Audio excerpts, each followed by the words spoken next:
Might as well stream.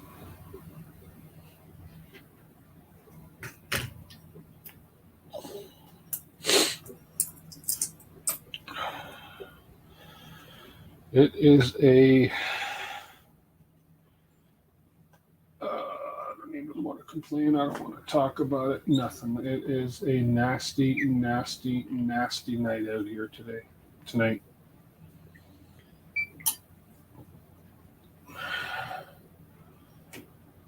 Left for work this morning. It was actually quite nice. Thought it was going to be a nice day. Thought it was going to be a simple day. And by the time I left for work at 7:30, 7:45, and hey, Scott Lemke, Andrew,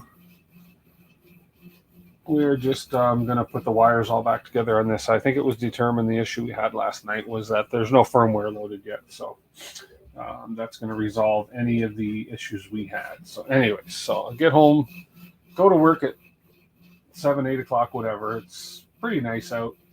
They're expecting, forecast says light flurries, maybe a centimeter, if that, of snow, which is, I don't know what, 1/8 of an inch. Hey, Milan. And right now, well, here, let me kind of show you. I just took a picture. I've been out shoveling twice already tonight. Oops, wrong one. Let me show you. For all you people that live in tropical climates, please don't take offense to this, but I hate you right now. I just took this picture outside my back door. There's at least a foot of snow piled up on that barbecue, if not more. I mean, and then I took a picture outside my front door after I shoveled twice. But yeah, that's my back deck. So yeah. Canada, Calgary, Alberta. Now, I'm not bitching and complaining too much because typically we get one major spring storm like this every year. So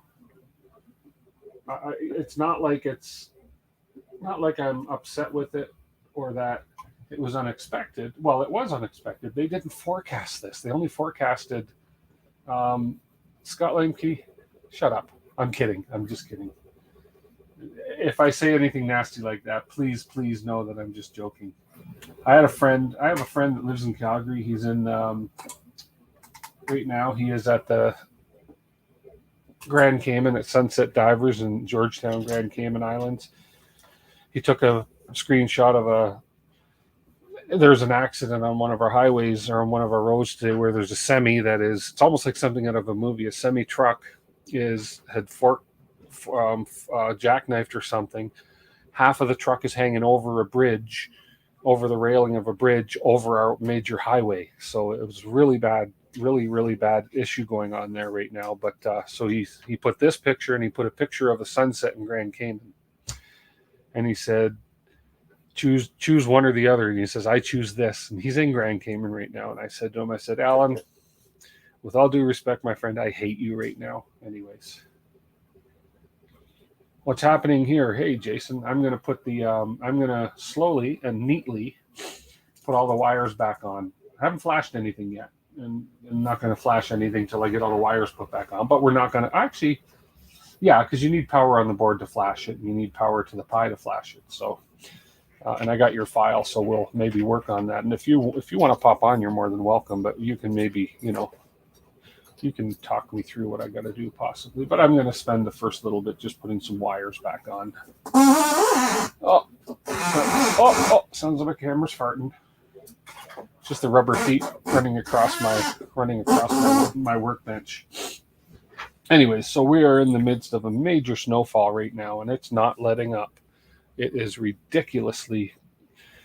I've shoveled twice. I twisted my back this morning, so that doesn't help. So I have a very, very sore back right now. I've taken 2 Motrins, so if I get all flurry and fall asleep during the stream, it's because the Motrins are going to be kicking in. But I have a feeling my back is going to need the Motrin. So, because I've shoveled twice, and it's that spring heavy as all get out snow. It's they call it Widowmaker snow because people have been known to have heart attacks. Let me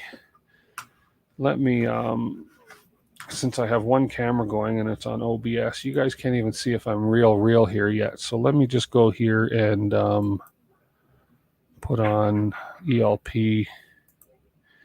There we go. I will just kind of hide myself up in the corner over here while I talk. But yeah, it's nasty outside. That's all I can say. So much so that if this doesn't let up soon, there's no way I'm going to be able to get my car out of our neighborhood to go to work. Because there's probably about 10 inches of snow on the roads right now. So, yeah, Motrin, I don't take a lot of medications and painkillers. Very, very rare. So when I do take a couple Motrin, they do work in. Yeah, you've built a tolerance for them. That happens. So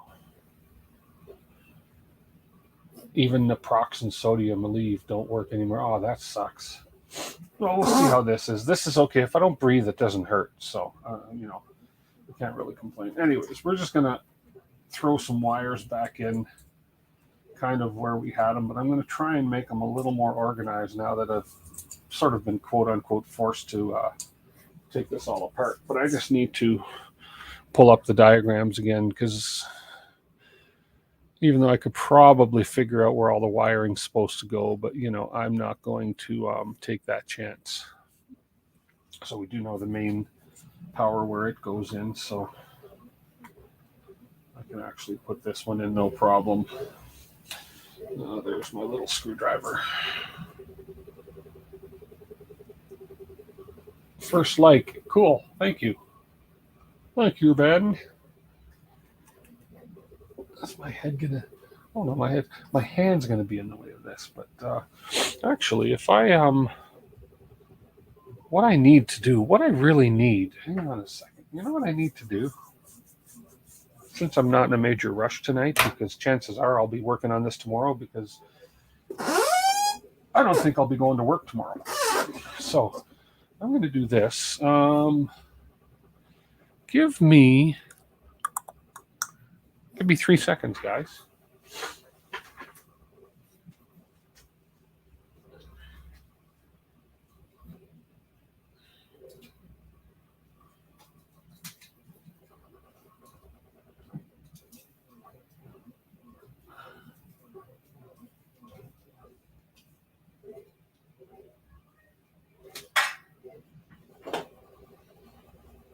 And when I say 3 seconds, that's 3 Canadian seconds, which is, we're a pretty casual, laid-back bunch here, so it's usually a little longer than. Here, let me out so I don't make you dizzy. Let me put this camera on, and I'm going to try something here. Okay, out of my way, microphone. You're a pain in the butt sometimes. So I'm going to pop the wire. There we go. Let me pop this camera off this tripod. Whoa. I'm just going to try something here. Live. Well, you could have set this up before you started your live stream, Tim. Yeah, I could have, but I didn't want to. Okay, so now, if I'm working right here, so if I'm sitting right here, and I have this camera, so let me, bear with me, you guys. 13 of you, look at that. I thought he was getting a fishing pole and was going to leave. Pretty much I should. Oh, man, my back. And it didn't help shoveling snow twice tonight, but I shouldn't complain. I'm a whiner. I just think I sold my snowblower many years ago. Yeah, once a year. This is a once a year type storm. Okay, so if I go into studio mode and do this, and then if I kind of, oops, I don't like this thing. And right there. And if I kind of focus right there. Now if I'm working? Yeah, that might be a little better. That might be a little better view for you guys. So if I turn that over this way, there we go. So now, if I switch to this camera, there you get almost an over my shoulder look. So because the camera's right behind my shoulder here, so I'm going to try. You're the one that had that camera. Do you have a link to it with the lens? I'm the one that had this camera. I do have a link, but I will say that Jerry ordered one off of AliExpress where I got mine. He checked the shipping status a week later or whenever it was. He talked to me today and he said they canceled the order. But there is, I will find it. Give me a little time. They are available on Amazon.com and they're a reasonable price too. Cheaper for me to buy one off Amazon.com than it is on Amazon.ca by about $90, believe it or not, all things considered. So I think hopefully this is a good view. This is what you're stuck with for a moment anyways. So we're going to put the mains in. Actually, I wonder if it's even better. You know what? Let's just do this. It's going to be even better. If I come a little closer, just bear with me for a second. Oops. If I do the right knob, that would work. And if I come higher, if I come really high with the camera, and then if I lower,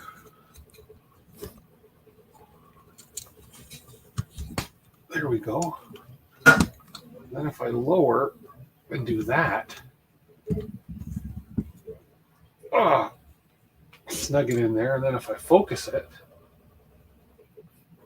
and actually I can come out a little wider, and then focus it. And that's focused right about there. That might even be better, because now you can almost see what I'm doing. It's like an over-the-shoulder camera. Yeah, what the heck? Let's try this. Let's try it and see if it works. I think that's pretty focused. At least in my pain state of mind. That way I can move my head over a fair bit without interfering with the camera. Okay, let's get this. Let's get this rewired. My hands are still a bit numb from being out there shoveling. Yes, I wore gloves. But let's get the positive since we have that in there. Okay. And then the negatory pin. And they used heavy gauge wire.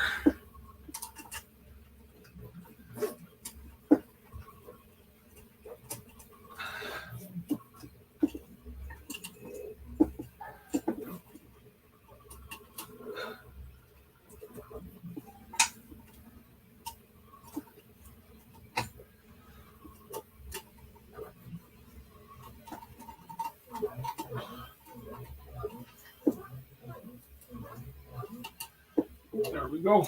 So we get that one in. So I'm going to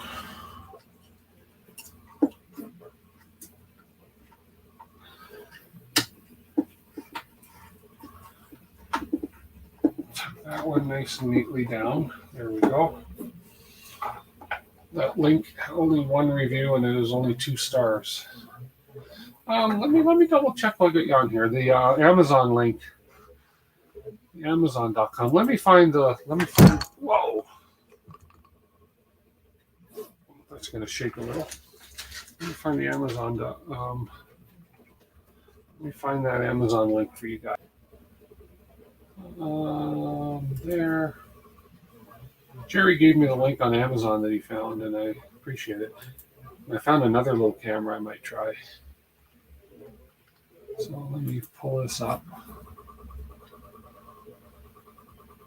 Yeah, so there it is right there. If I flash over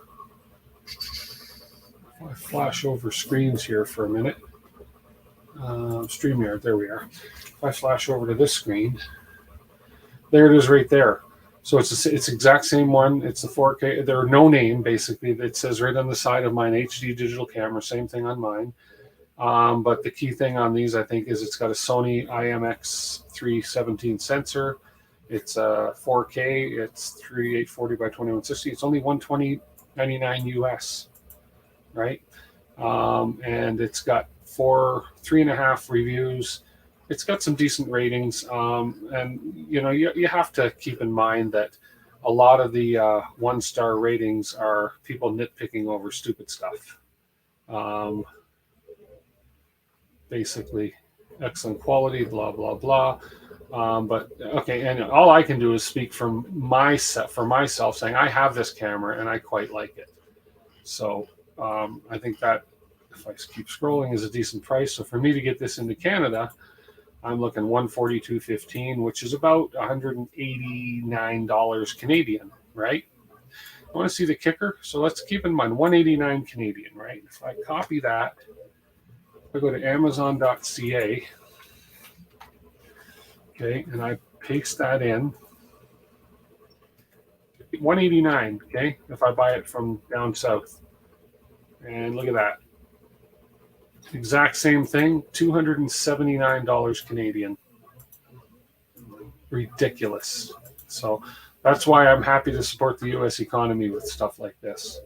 So now, that said, oops, there it was right there. I was looking at another one on this site, this one here.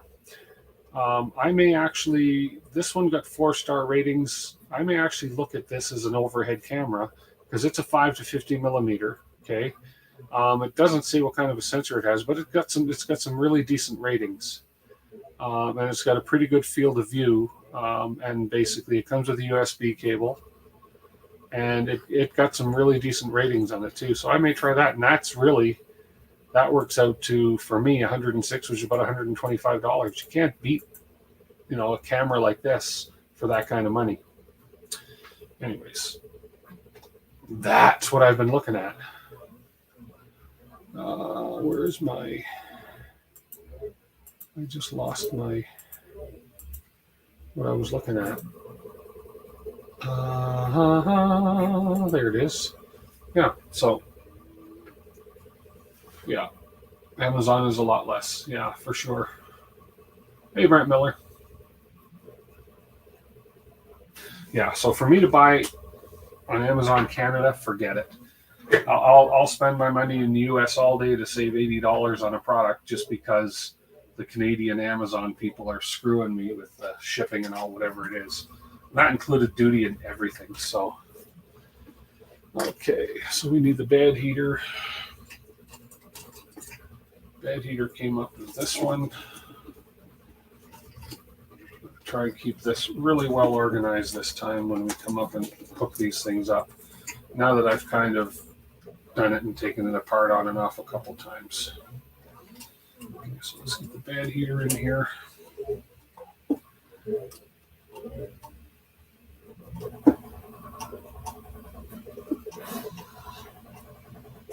Okay.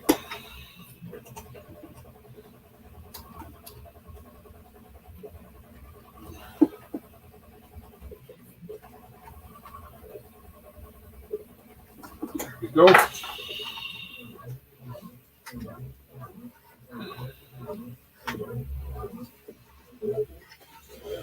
So what I'm going to do, whoa, come on, don't be so foolish. There we go. Am I still focused? That looks a little out of focus.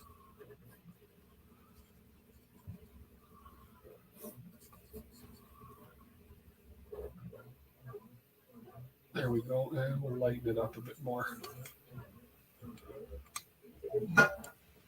Actually, see if I can get a little bit more light on it. There we go. So the bed heater I want to kind of tuck under.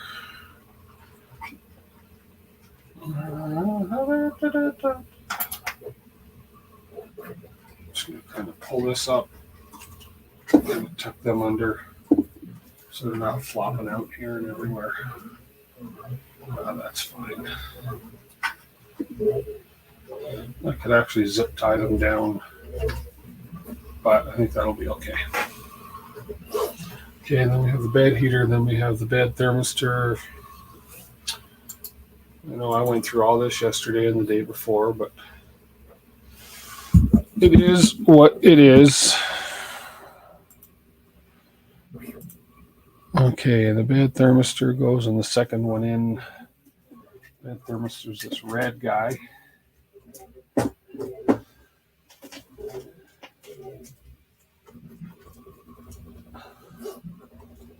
And it goes in here.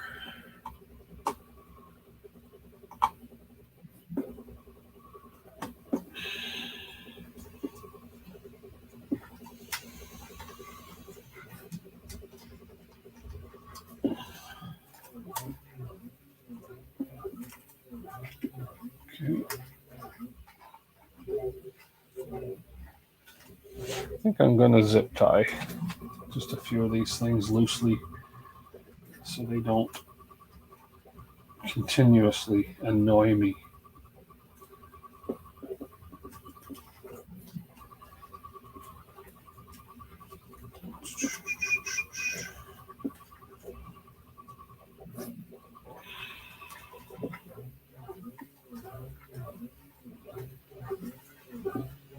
Well, I'm going to try and zip tie them. My fingers are too big. Here we go.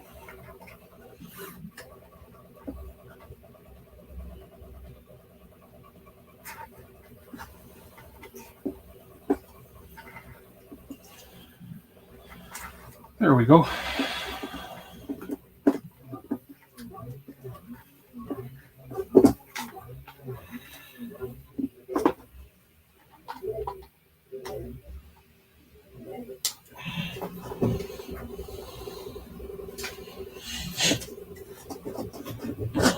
Okay. It's the bed thermistor. And then we'll put the USB. We're not going to hook up the Pi USB right now. No. I learned my lesson.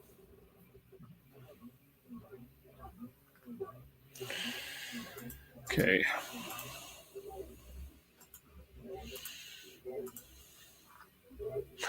X end stop Y. End stop Y. End stop Y is the end stop Y is here, and end stop Z is here. Is there. So those two can come tucked nice and neatly down there, and you guys can sneak in. Why don't you sneak in from down there, just like that, and then just come running up and down from right there. Look at that. There we go. Okay. So far, so good. Yeah, this cable channel is nice and wide, and I bought it's a 6-foot section of it. I don't know if I'll ever use it, but I got it, and it's nice. It's deep. It's not too deep though. It's 1.5 inch by 1.5 inch. So, and that was Jason that basically showed me and said, "Hey, this is going to make your life a little easier." Okay, now we're going to do the all the hot end connections. So let's go start from the hot end heat. Okay, let's get the hot end heater. So we have all the hot end connections nicely tucked in my thing here. Now there's another piece that goes on this. They didn't have that on till after. I want to make sure that I think this piece should go on first. Let me find it. It's a cut piece right here. This piece right here. This goes up in on here somehow.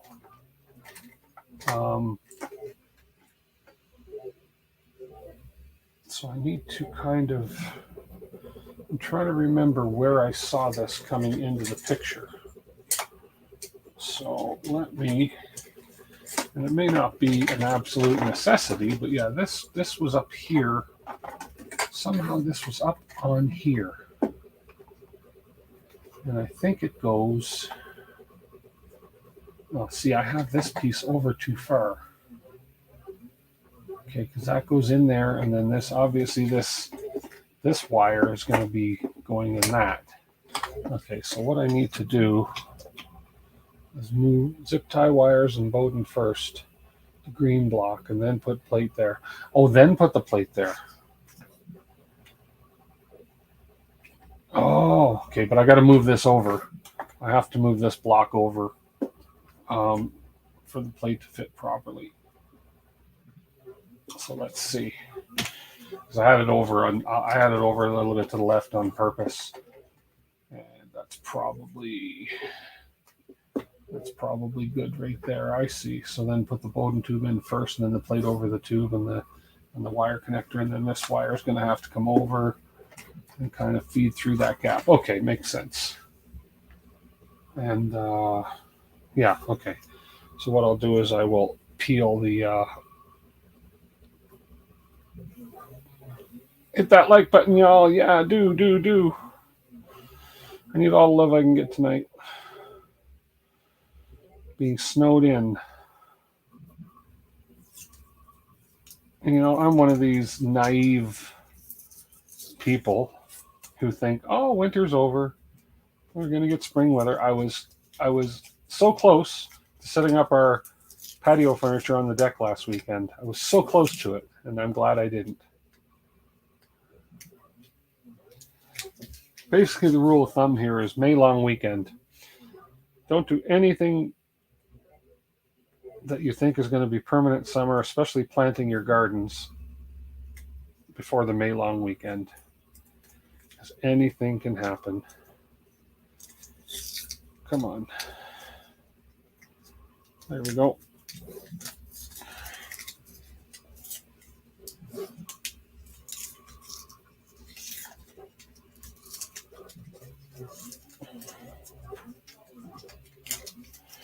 Okay. So let's get a couple zip ties for up here.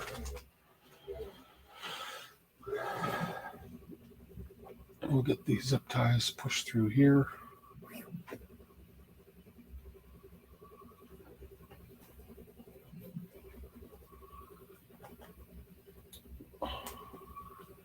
Come on. Oh, put it in the right way.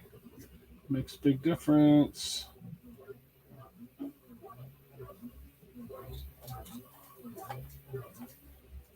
That way. And this way.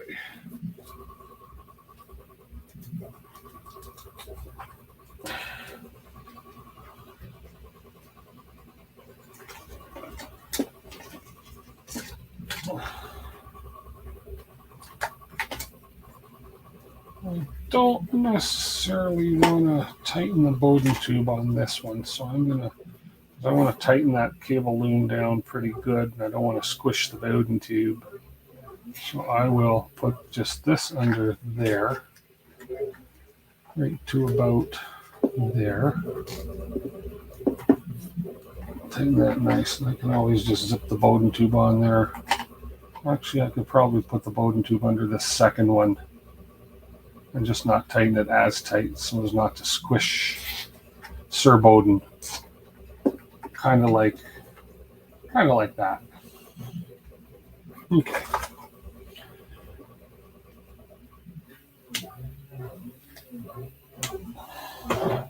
Kind of like that. And actually, I kind of want him off to the side a bit anyway, so that he goes. Well, no, I don't want him. I don't want him necessarily coming. Yeah, I can have him coming through here. Why not? He can run up through this whole loom. Yeah, I guess he can. Whatever. Okay, and then you're saying that this guy then just goes in up top.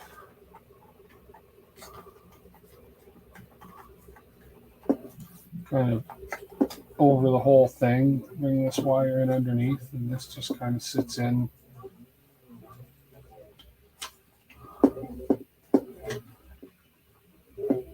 Does it actually screw in? Let's see. I don't know. Maybe. I don't know. That just makes it look pretty from above, for the most part. Oh, we'll leave it like that for now. That's good. What about that? Like the T-shirt says, "Guts now." Yeah, I don't use winter tires. I use all seasons. This is the second winter with my tires I have on now, and they're fine. Um, I just drive. I drive to the weather.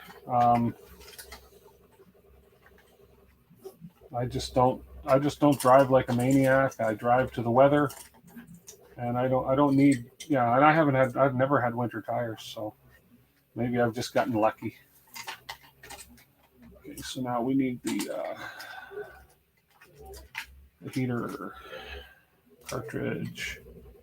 Let's get you out and down.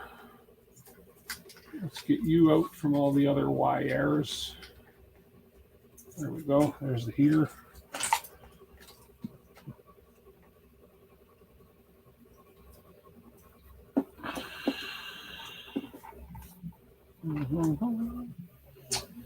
Where did I put you? There I put you.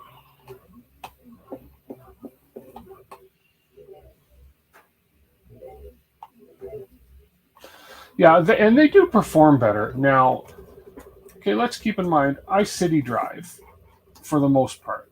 I don't go out in the mountains. Now, if I were traversing across the mountains, like if I were to drive to British Columbia a lot in the winter, between Alberta and British Columbia, you go over the Rocky Mountains.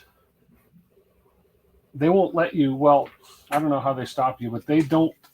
Basically, the rule is you have to have winter tires to cross the mountain passes in Alberta in the winter, because you will get stuck up there if you don't.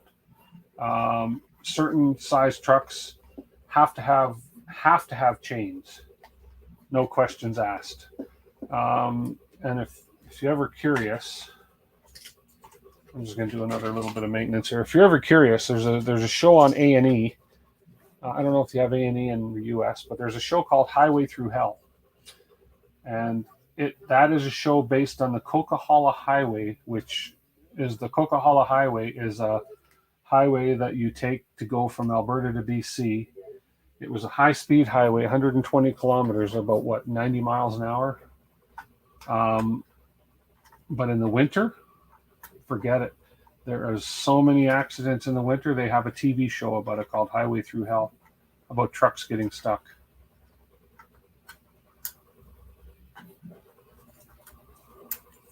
So, yeah.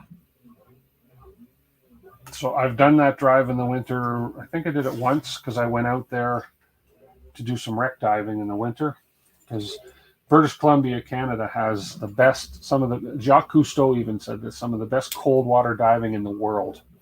Incredible what you can see out there. So look how neat and tidy that's looking so far. Ontario near the lakes. Yeah, I grew up in Ontario, Ben, in Toronto, and we had a cabin in Gravenhurst. So Gravenhurst, Barrie, that area, Snowbelt. Oh yeah, there's some nasty storms for sure. Okay, and then the green one is the part cooling fan. Okay, and my part fan is this one right here. That's on Twee View from the Twangle of Twebs. And that is the one right next to the hot end power. So that's this one here. Okay. And the one below that one is the X end stop. X end stop. That's the wire I happen to have in my hand. What a coinkadink. Okay. And the hot end fan, I know that one. That is this dual thingamabobber. Okay, hot end fan. You come all the way down to here. Don't worry, don't stretch. There you go. Don't stress it. There you go. And then you, I remember, I don't even have to look. You go right. Come on, get in there. There. Right there. As my good buddy Jason said to me last night in a text message, he said, It's okay that you have to wire it all up. It just gives you more practice. And that's so true. Hot end thermistor comes in this very end one here. And the hot end thermistor should be this white one. Hot end the. Hot end the. It's the hot end the. The. Is it a hot end the? Sorry, I'm in a really kind of a wacky mood tonight, so you have to be to put up with this weather in this city. And I know you're all going to say, what do you mean tonight? There, I shouldn't cross that over, but that's fine. Okay, so that's, other than the motors, there's the other hot end one coming. So this one here, get up there. That is the motor E, the extruder motor, which goes in the bottom plug here.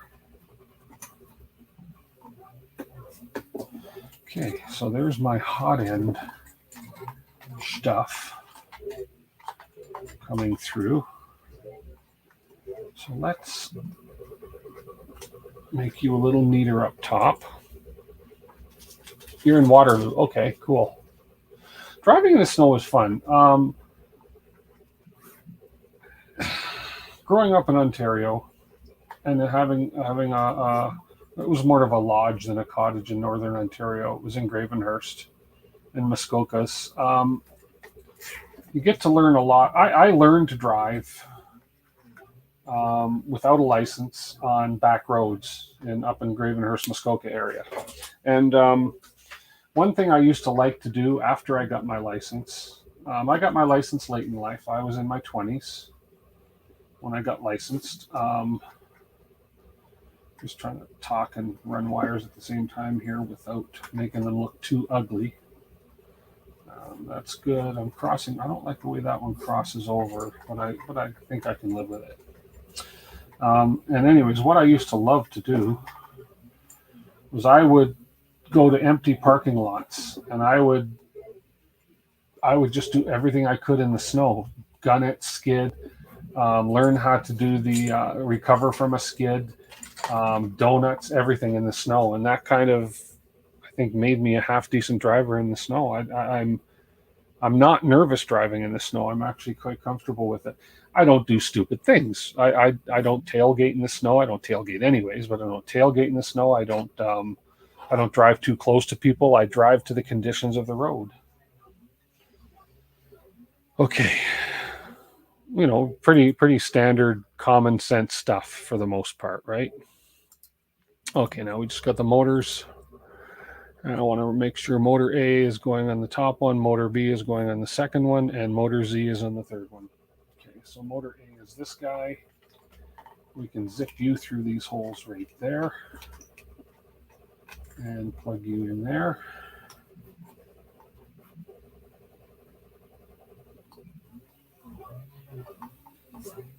And motor B is this guy.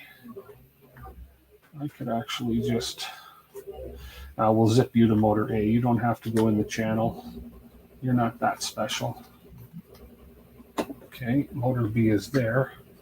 Actually, you can just kind of go up here and you can tuck away right in there.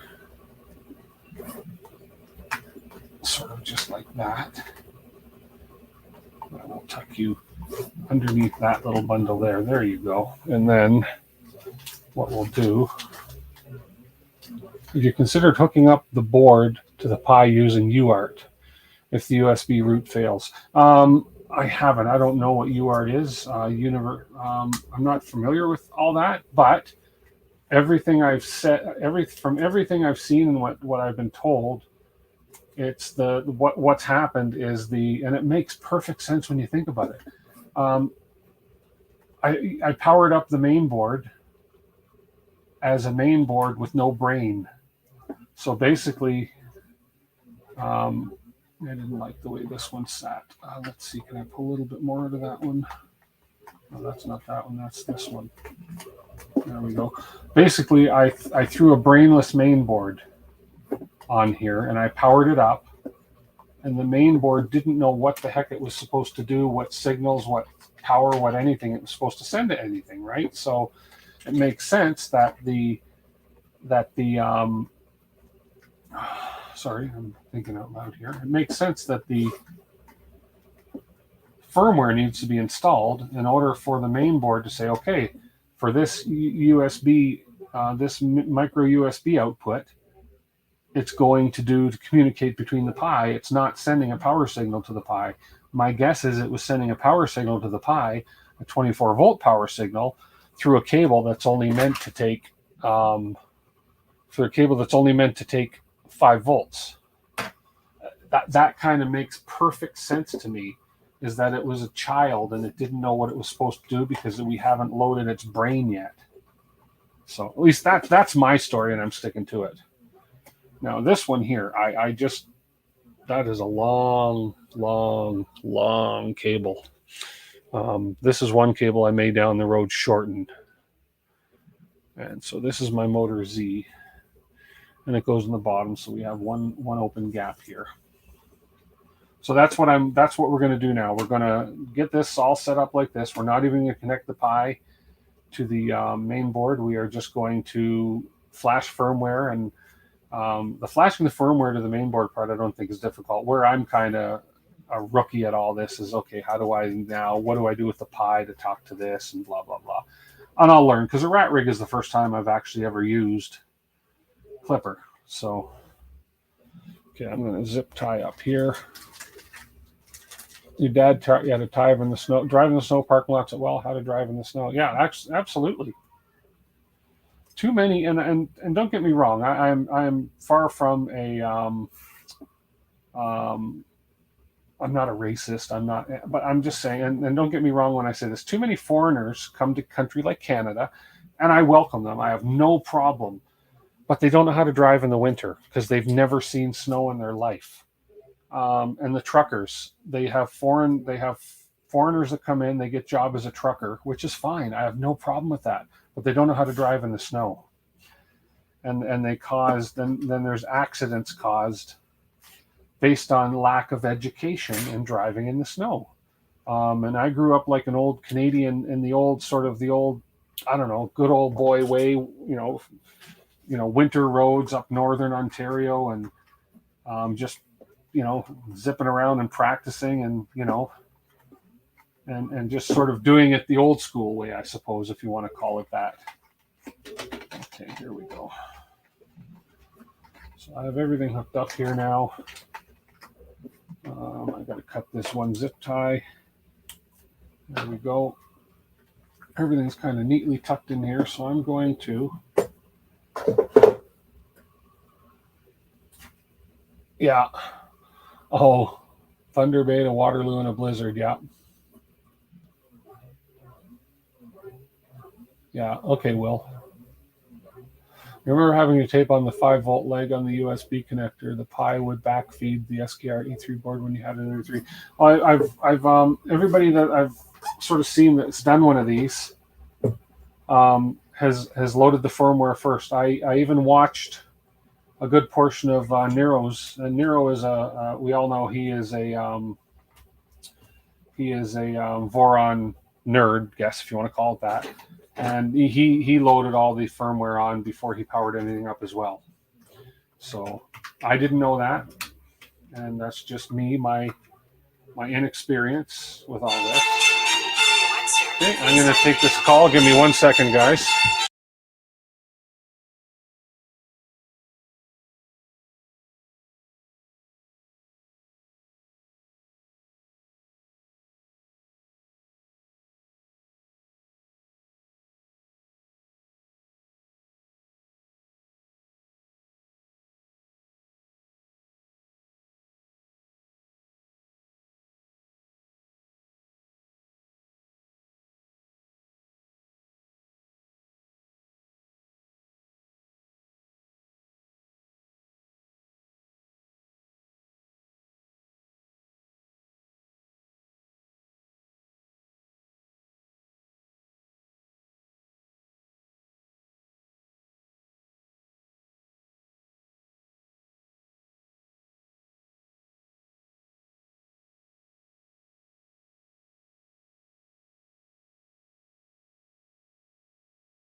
Okay, guys, I have to take a short intermission. We have a sick child, and we have a mom that's got a. She's got to run in this weather up to the drugstore to get some children's Advil or whatever you want to call it. So I need to go up and sit with him for about 20 minutes. I apologize, but I have to kind of. I can leave the stream running, and I don't know if I can give you anything interesting to look at. I have my Prusa printing over there, but maybe that's what I'll do. I'll just leave the stream running. You guys can hang out or not hang out. Go to another channel and watch it. But yeah, rather than shut the stream down, I think I will maybe just do that. Yeah, family first, of course. Oh, absolutely. I've got to look after him. He's sick. So I'm going to leave it running. What I'll do is I'll put this camera over. Bruce is printing a part for a customer job right now. So at least it'll be better than looking at nothing. Let's see if I can have something down here. Hang on. Let's just do this and we'll zoom right in. And you can get a view of, come on, settle down, camera. And let me focus now.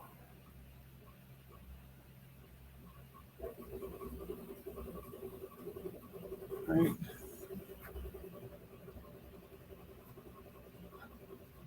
There. And if you're wondering, I am printing a whole bunch of balls. It's actually a customer order. It's a set of 12. It's a set of 12 devices. They're prototype devices, and this is just one of the parts of the prototype. So I will. I'll leave the volume on too, so you can hear the toilets flush and everything in here too. But maybe 15, 20 minutes at the most. I will be coming back. I understand if you don't want to stick around, but I'm not going to kill the channel. I'm just going to let it go. People can come around. People, if you want. If you don't, that's fine. So, anyways, I will be back. I'll be right back. And again, sorry about that.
Booyah!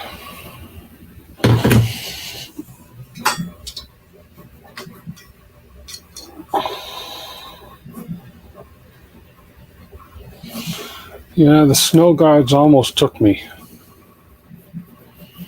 It was touch and go there.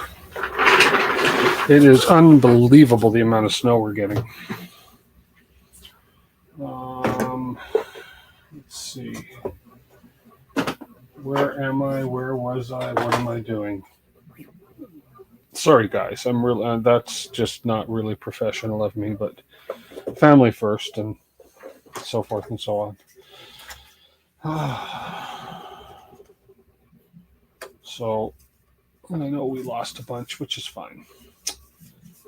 Okay, so I'm gonna do as much as I can. Mom's home, and I may have to call it in about a half hour. We'll see.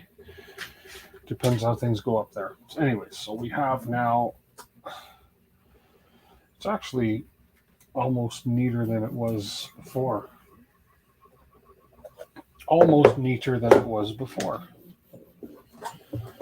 So taking her apart a couple times made it look good. We got the PTFE running down here now, which we don't have to, but it looks kind of neat. It'll come down and then it'll poke out this little hole right here in the bottom.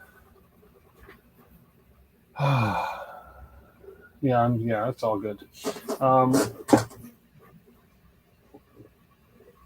Okay, so I think this is the point where we flash firmware.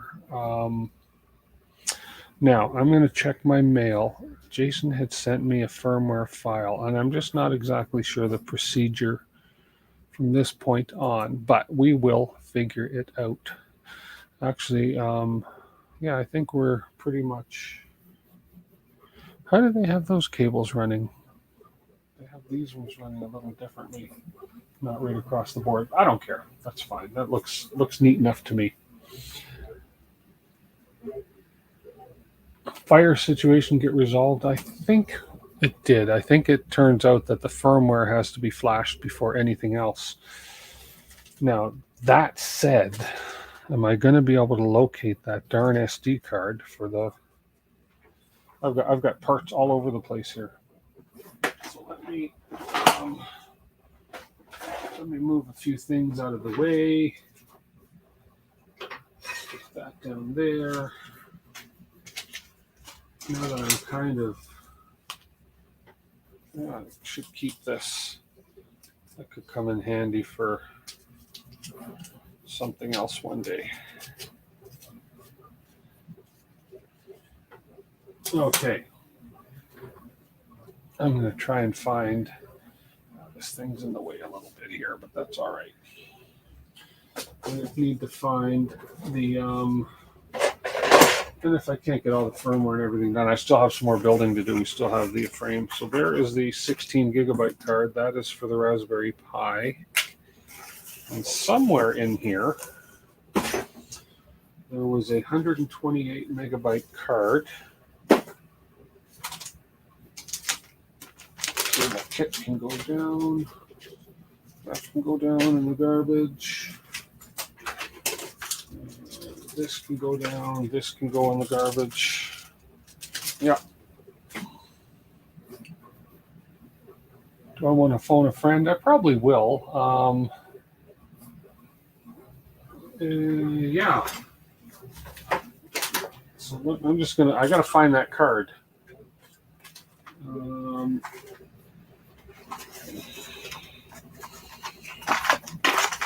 I don't know where I put the card. It's around. Oh, right there. Right in front of me. There's the card. So that's the 128 megabyte card. I'm assuming that is for the SKR. Do you want me to actually call you, Jason, or do you want to pop online? either way, I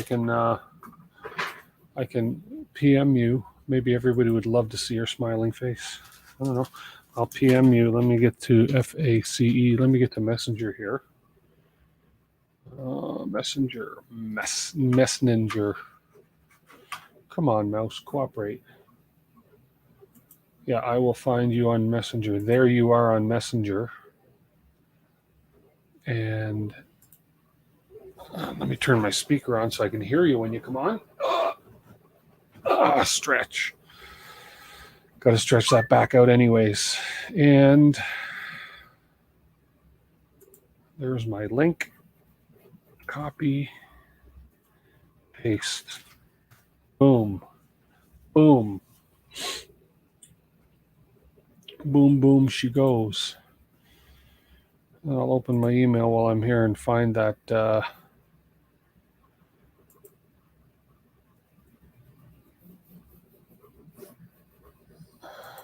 Oh, I have a new follower. There we are. There's the firmware. Let me minimize this window. Drag that to the desktop. Oh, how do I save? Oh, sure. Sure, you're popping in right now. Save. And I'm going to save that to my downloads. I heard you. I'm just doing this. I heard you. Well, hello. Howdy. How are you? Good. You can hear me? Yes, I can hear you fine. Everybody, Jason, Okay. everybody. Hello, everyone. Are we doing 50-50 next? I don't know. I don't understand that question, Ben. 50-50. I'm not doing a 50-50 draw. So I think I'm at the point now where we can flash the firmware. Yeah, you're good. Yeah.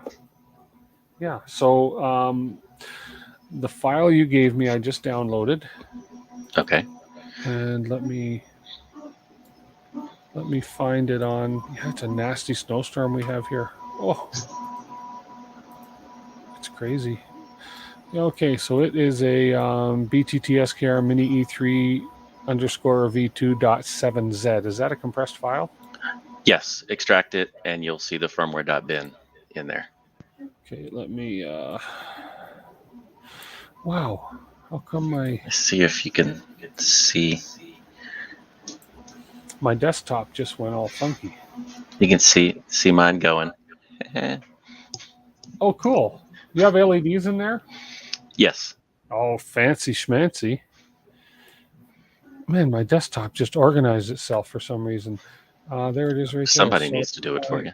If I double click, it should unzip it. Do I have any? No, I don't have. What can I use to unzip a 7Z file? 7-zip? 7-zip. Okay.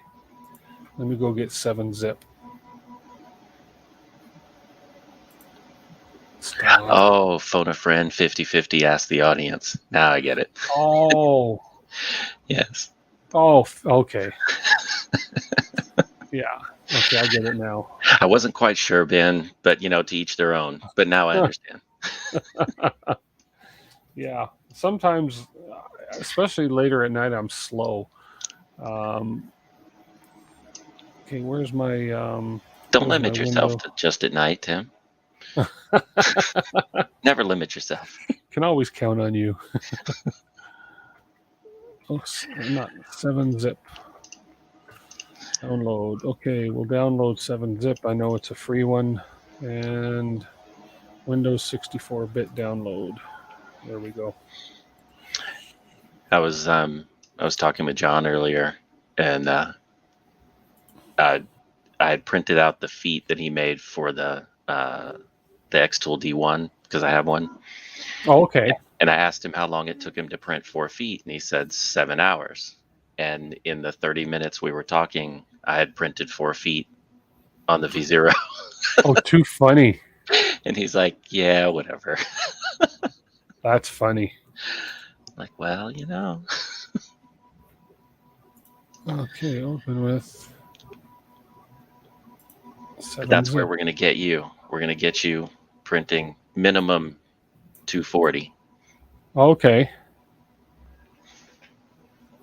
I don't want Acrobat to open you. What the heck is your problem here? Now you're related to Acrobat. Stop it. Open with. Search the store. Choose another app. Oh, you might have to set it as your default. I don't know how Yeah. yours is set. You're on It's not PC, right? even. Not Mac. Yeah, I'm on PC at home here. Okay, I just have to go about it a different way because it's now been associated with PDF Acrobat for some reason. I just have to go. If you This new right click window on it, hit drives me open with. nuts. Yeah, it doesn't come up as 7-zip as one of my options, even though I You might have just to choose another program. yeah. Go into where does it put it? I think it puts it in Archive format 7Z, I upload can't mode remember where it puts normal. it. Does this tell me where I want to extract it? I want to extract it to my desktop.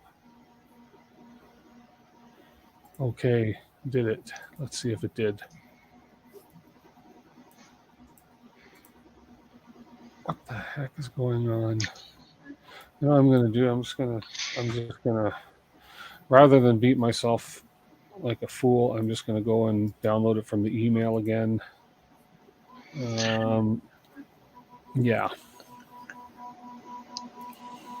Well, Brant, I don't have a 240 profile for the V0. I have a 360 profile, but I'm trying to slow it down a little bit because retractions are killing me. Mm. So I have to learn faster retractions.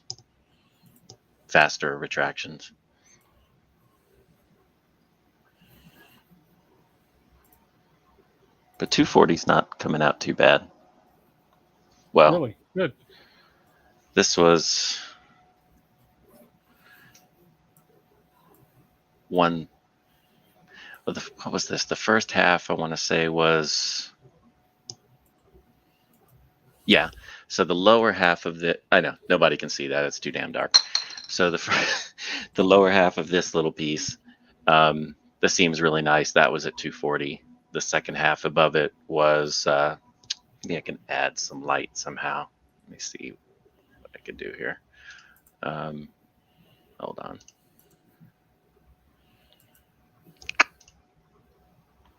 Let's see if that helps. And absolutely not. If I get it closer, there you can kind of see it. So the lower half seam in the shadow is kind of good.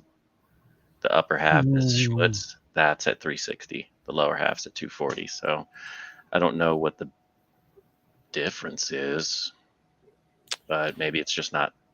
Maybe the D retract isn't. I don't know. I got to play with it. That light is horrible. Okay, it shows the archive. I've never used 7-zip before, so compression, blah blah blah. Just right click on it, extract to desktop. Open with, compressed to zip file, copy with, always. Stupid thing. I think I need to add the. It took the extension away. That's why. .7 Z. Z. Okay, let's see if that fixes it. That stupid friggin' PC. Open with, choose another app. More apps. Look for another app on this PC. Stupid 7-zip and 7-zip FM. You want FM. 7-zip FM file manager. There we are, firmware.bin. Now I can just probably drag that to my desktop. Yep. Okay. Dang. Now let's see if I can find that firmware.bin on this stupid. There it is. There's my firmware.bin. So I won't put that on the card, do I? You put it on the small on card. The 128 megabyte card. Yeah. There we go. I'll pop this into the reader.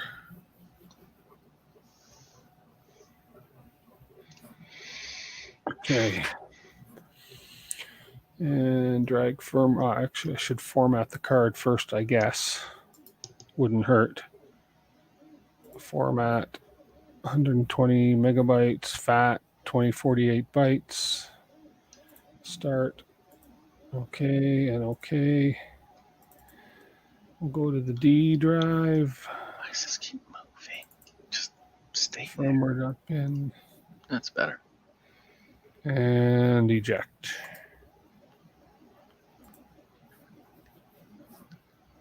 Come on, eject. There we go.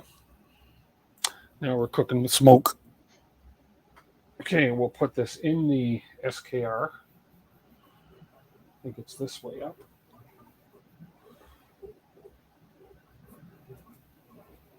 Come on, get in there. There we are. All right, Now- don't do it. Now don't do anything. Now let's take your larger, what do you have, a 16 gig?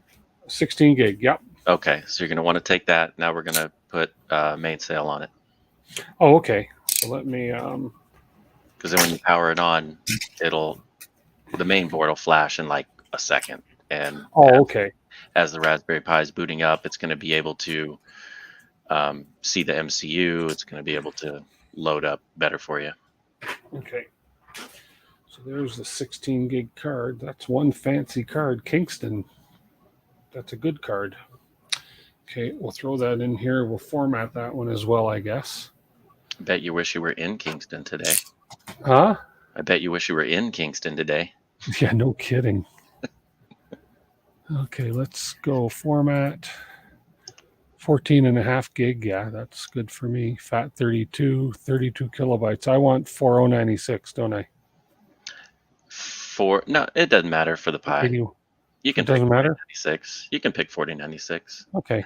Yeah. And fat 32 is what I want. Yeah, so let's start. Okay, that is all formatted.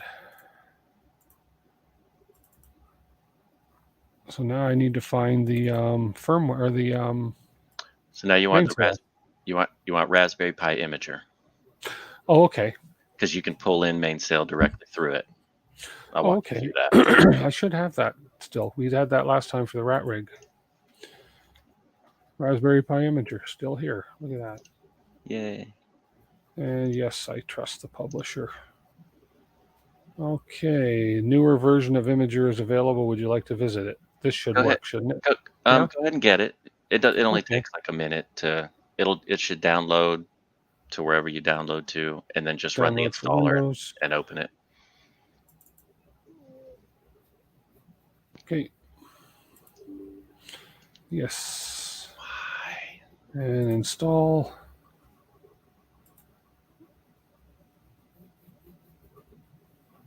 And run Raspberry Pi Imager, finish. There we go. So we're going to choose my storage.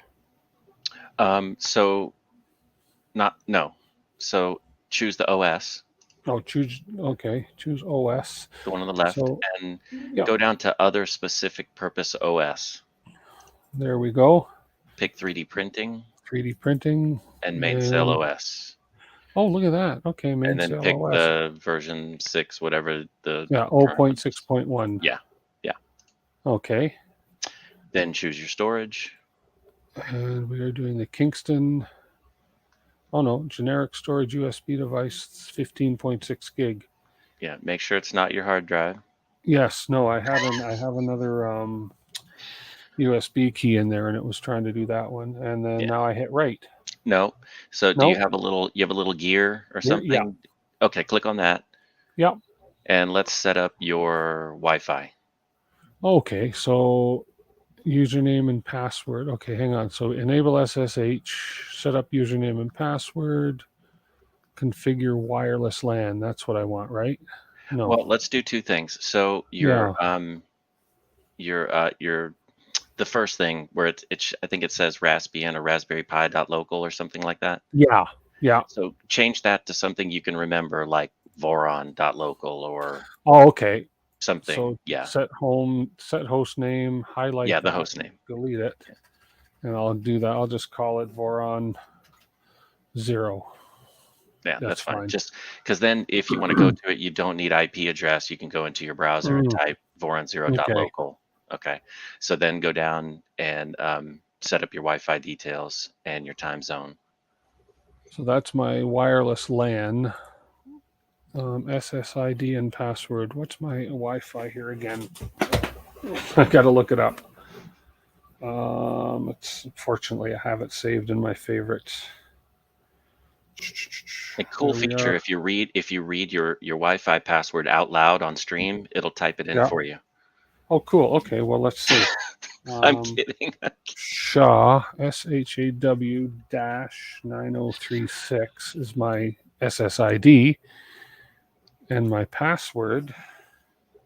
I don't care if anybody knows my password here. Don't do it. No, I won't. Because your neighbors and everybody else will be on your That's Wi-Fi. true. I never thought that's true because this is actually being recorded. Okay, so I've got my SSID name and I don't need the hidden SSID. It's not hidden. And then password and wireless LAN country is Canada. ABC. Got to go all the way up to the C's. C, C, C, C. No, it's not Mexico. CA, Canada. Now, do I set locale settings? No. No, time zone or anything? No? Okay. Well, when you pick that is it's asking you for your area, so it's going to No, know where Canada. you Yeah, are. okay. Yeah. And then play sound when finished. I don't care. Eject media when finished. Yeah. You Enable telemet. Just leave all that as it all the is. rest of that, leave it as it is, and just now you can hit write Save. or done and save and write. Okay. Yeah. So let me ask you a question. All existing data will be erased. Yes. So when I take this to the show, I want to run it off my laptop and I won't be on my home network. Is that going to be possible? Yes. Whoops. Okay, I'll be right 1 second.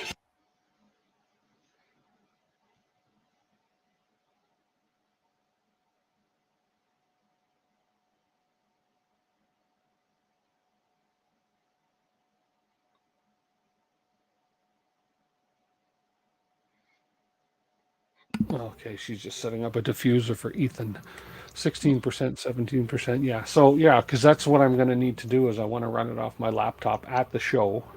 Yeah. You can do that, and I don't remember if they have Wi-Fi set up Hmm. for you at Murph. I don't remember. Well, I mean, if this they is a do, local Calgary one, right? So but either way, yeah, you can. There's a couple ways you can do it, and yeah. I'll Okay. Well, tell you. I'll walk through that after once we get it going initially. So Well, Pierre, yeah. if you can read LIOPS, you're not doing too good. What's that? Oh, I think you he was can trying read to say you LIOPS. can read lips, but if You you can can't, read LIOPS. uh, uh, Brand SSH. SSH, you don't. He doesn't need it. I mean, he can't. It's not necessary to set it up right then. So, if there's Yeah. anything like if Moonraker or something needs additional permissions, it's easy to Right. fix. So So I can. I'm thinking with that. This 80%. Wow, it's writing fast. Actually, it's a fast card. I'm thinking because you don't need an actual. You don't actually have to be on the internet. It's just that the printer has to talk to the computer. That's basically all that has to happen. sort of, Sort of. Okay. yeah, 99.0. Now we're verifying. yeah. Now that's I remember kind of going through all this. Then we go into the pi thing and change some lines or something. no, you don't have to. No. Oh, No. okay. Now, if you hadn't set up your Wi-Fi, you would have gone into your WPA supplicant file Oh, supplicant. That's the one I and was thinking. The and done supplicant that. file. Yeah. But since you went ahead and set it up, it's going to write it for you. Okay. When that's done, you take that SD card, put it in the Pi, connect your USB cable, then power it on. Okay. Yeah. Well, once I do enough Clipper installs, I'll probably get this down packed one day. It's the Raspberry Pi stuff that kind of confuses me, I think. But then again, I confuse easily. Yeah, Printerpron, that's probably the easiest way to do it is to just get a small pocket router. Oh, okay. Super cheap Wi-Fi pocket router. Oh, Yeah, there's I mean, there's ways to connect it to your laptop or whatever, but yeah, that's super easy. Oh, Sparta sent you one of those too? yeah. Yeah, I have a few of those. They keep sending me stuff. It doesn't seem to actually do anything. It's not tightening. Yeah, they sent me one of these with the little screen. Anyways, Eventually, it, you'll get the same brand. You'll get like the Exacto knife. yeah. Yeah. I prefer mine. Okay, our main sale has been written to generic storage device. You can now remove the SD card from the reader. Okay. Continue, and we want to put this in the pie. Put it in your pie. Now this in the pie hole. It goes in backwards, and this is a tight. I'm going to put this camera on here. This is a tight fit, but Yeah, I think it the will copper work. strips toward, yeah, like that. Yeah. Actually, come in behind the wires. Can this actually stay in the pie when it's done? Yes, that has to stay in the pie. Oh, good, because it's a pain in the arse to get out. Yeah, and the one in your SKR? I'm 96% sure. I'd have to double check on that board, Yeah. but I believe you have to keep that SD card in that board, Okay. in the SKR board for it to update automatically. Some boards you leave them out, some boards you leave them in. Most of mine you Okay. leave out. Yeah, I just can't remember off the top of my head exactly for the E3 V2, the Mini. I don't remember. Come on. Come on. Come on. Okay. Just a tight fit. That's all. Big hands, tight fit. Okay. If I do that, hold it with that. You little bugger. I think I got you. Come on. There we go. Ah, good. So Got it. then for this board specifically, it can stay out or be removed. Oh, okay. Well, that's what Zenbender's saying. Stay out or be removed. Yeah, I That just I'm leave it in if it doesn't matter. Yeah, well, some it is specific to some boards, like the Octopus, you have to take it out or it won't Oh, okay. update. Though SKR 1.2, you have to leave it in or it won't Okay. update. So some boards are picky like that. Like I said, I don't remember 100%. It won't stop you from Right. printing, or anything like that. So Printer now Prawn's take. funny. Printer Prawn says this is where I would drop the card behind the Okay, pie and cool, get stuck to the VHB. Me too. cool. Okay, so Zenbender's saying you can leave it, take it out, whatever you want to do. Yeah. So that's good. So cable now or no? Yes. Now put the Yes. cable in. Okay, I'm going to trust that when I put the cable in and power up, I'm not going to fry the cable again. Yeah, see, Zenbender, if you for the Octopus, if you leave the if you specifically the Octopus, if you leave the SD card in, it will not automatically update the firmware when you update Clipper and things like that. You won't get updates pushed to it automatically. Okay, there we go.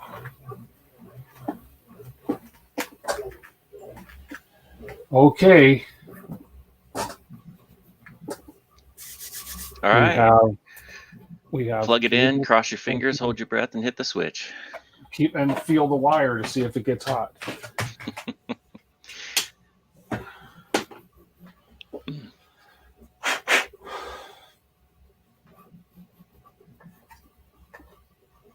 Plug it in. Actually, I leave the wire out so I can actually feel the wire. Turn it on.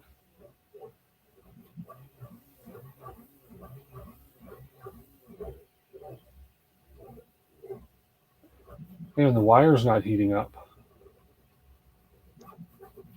But there's no light on the pie either. Eh. But the wire is not heating. Okay. So something happened. So leave it on and go to your computer and open a new tab and see if you can pull up your whatever you typed .local. Okay. I keep wanting to check this wire. Yeah, definitely not heating the wire. So Brant, no, it's not the same for all boards. Sometimes Clipper can be finicky. It'll try to do something. It'll try to update something, and it'll wreck your device serial, and you'll get like a MCU host version is this versus this other version of something, and that tells you like, okay, if your host version is is a is a bigger number than whatever the other one is, then you need to reflash your MCU, and it'll pull it in. Um, or you can do it manually by going in to the Pi, getting that host name and copying it over back to your config file. You can do that. If your host version is smaller, then your Pi needs to be reflashed. I, I try not to remember it all. Things change. They update software and stuff, but it's something like you can find it on the Clipper stuff. Sometimes it takes a minute. I know it takes a minute for the Pi to load, doesn't it? Sometimes. It's saying site can't be reached. Yep. We'll see. Yeah, sometimes it takes a couple minutes for it all to come up, because it's when you write that image, it has to inflate or expand or whatever Linux calls it, do its thing. Yeah. Makes no sense to use UART to flash. But I'm very relieved that cable is cool to the touch. So that was the issue, obviously. So, and it makes sense, as I said earlier when I was talking, is that it's like a brainless board you put on it and it doesn't know what to do. Yeah, Zen. See, like what I do is I'll flash my board and my Pi before I even install them. So then they go in and it's done. So decompressing, good word. Oh, good word. Yeah, decompressing. Okay, let me try again.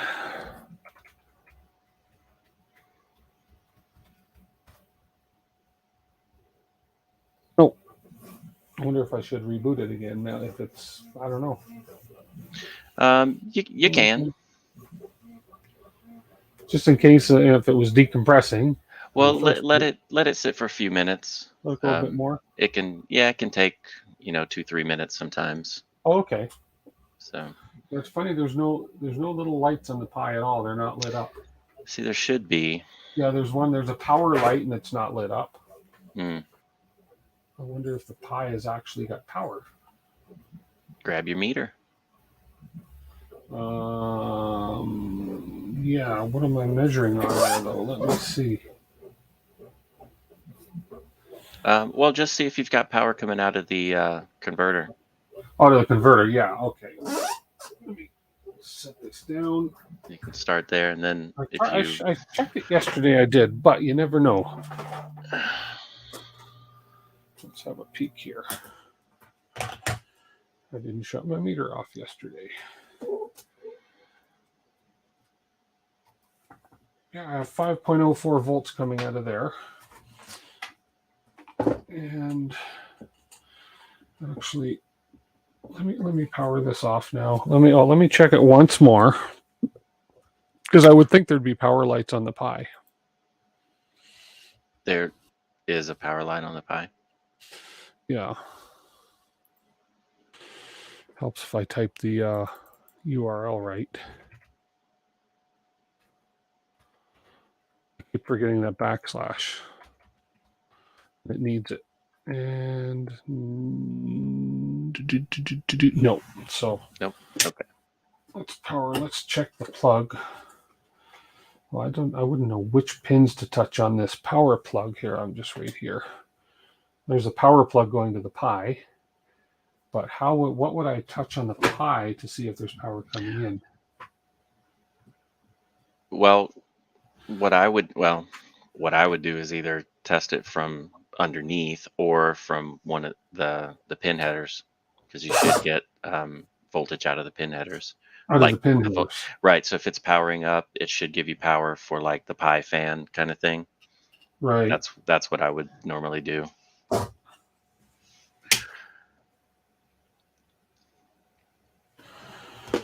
So which ones are positive and negative on the pin headers? There's a lot of pin headers on this. I have to look it up. Hold on. Think- I can tell you real quick.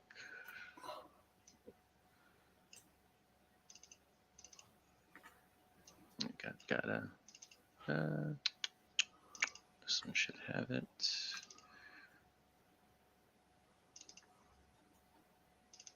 this one? Nope. Oh, I know where it is.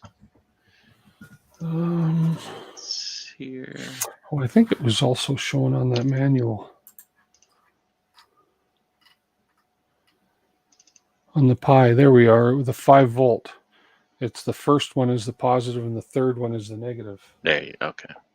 First one is the positive, third one is the negative. Yep.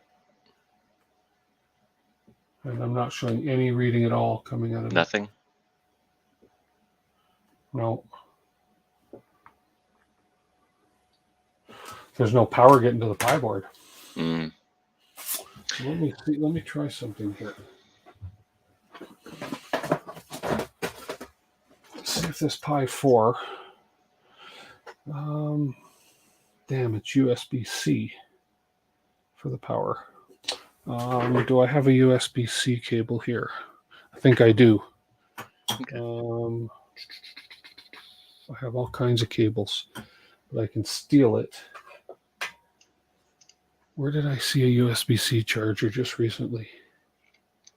I have a few things I charge with USB-C. This one right here. Here we go. Although no, that doesn't help me. That doesn't help me at all. No. Unless, okay, the Pi 4 board has, no, those are HDMI. Those are not power in. The power in is USB-C. Dang it. And I don't have a cable. I don't have a, like, this is their custom cable that's 5 volts out to the, I don't even know what kind of USB that is. It's mini USB, I think. Mini or micro. It's just if you have a USB cable, USB-C, just cut it. Yeah. And take the black and the red wire. That's what I did. Okay. On. Okay. Well, I don't know what this USB-C One of cable is to, but I will cut it anyways. Because they're a dime a dozen. I think it was for my There we go. DIY printer. There we go. I cut it. Let me just strip it away. How many wires do you have in there? Let me.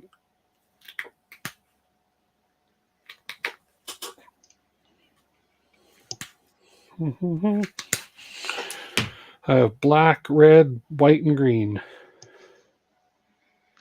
Black, red. You just use the black and the red. Okay.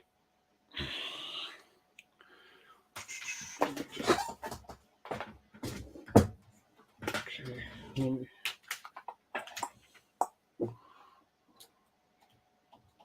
I better power it off before I do that. Not that it'll kill me, but I don't want to take that chance.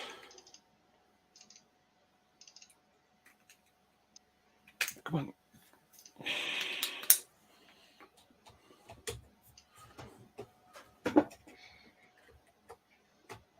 Yeah, that's true, Brent. Yeah, if you had you don't have a Charger. One that's for a Pi, do you? Well, that's a 3B, so you could probably use a good phone charger wall Yeah. work. But if you don't have a good one, Right.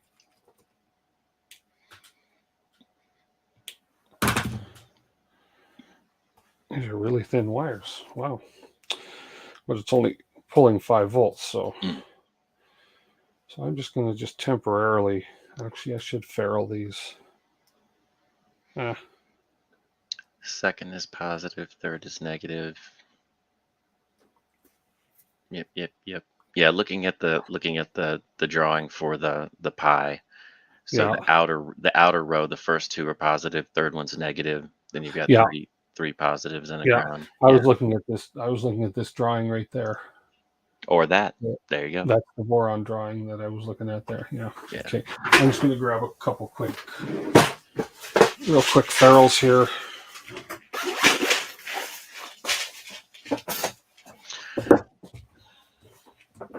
Yeah, I don't know Zenbender. I don't know if that board would, like, I wouldn't trust that board would power the Pi. Yeah. I Well, wouldn't trust it. Doesn't mean that it won't, but to they power say it in the directly from the boron board. instructions to use the pin headers to power it, but I think either one. But yeah, you can, because I mean, the biggest draw from a Pi is when you start adding accessories. But right. that's the thing. If you do that and you start adding accessories, you know.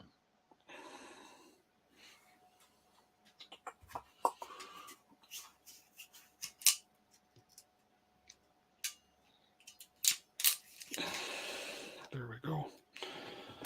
Figure if I'm gonna. Might as well wire it right. I just want to see if I'm actually. I just want to see if the Pi 4. Oops. Let's spread you apart a little bit further. There we go.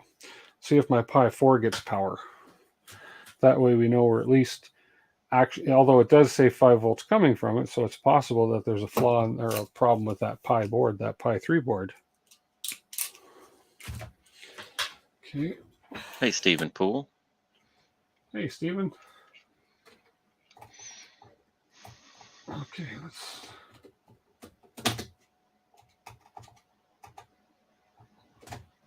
Black to negative and red to positive.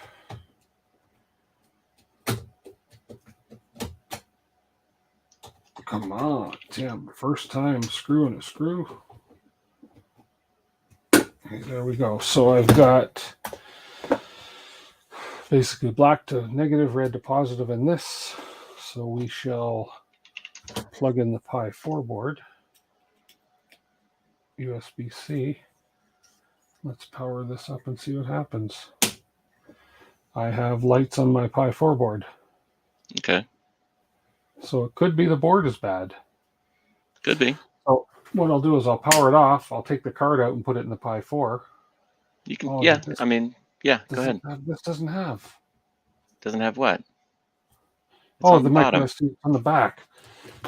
I knew what you were looking for, and I'm like, what? Okay. Now the trick is to get this card out.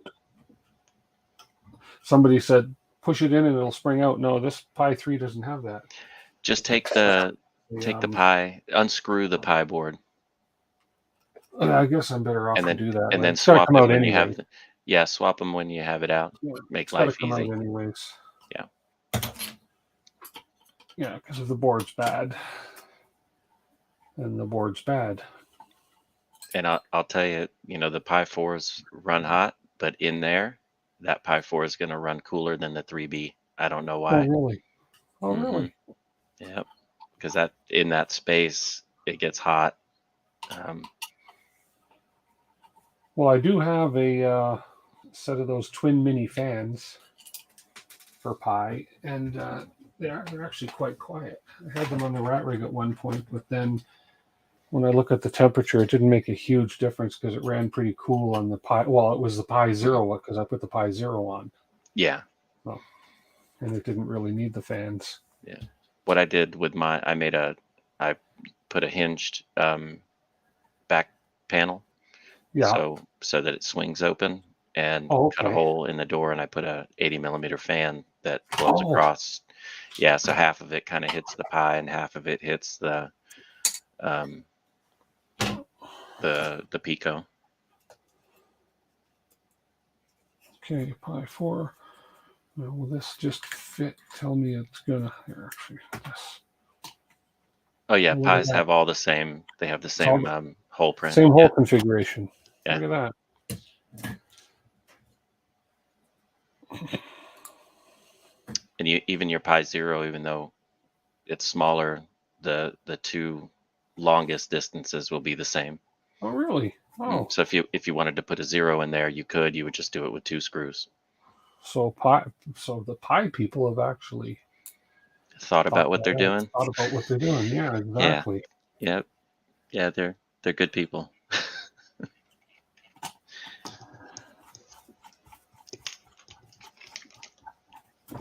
Okay. 3. You did swap the card, right? I think I can see it. Yeah. Yes, I did. Yeah.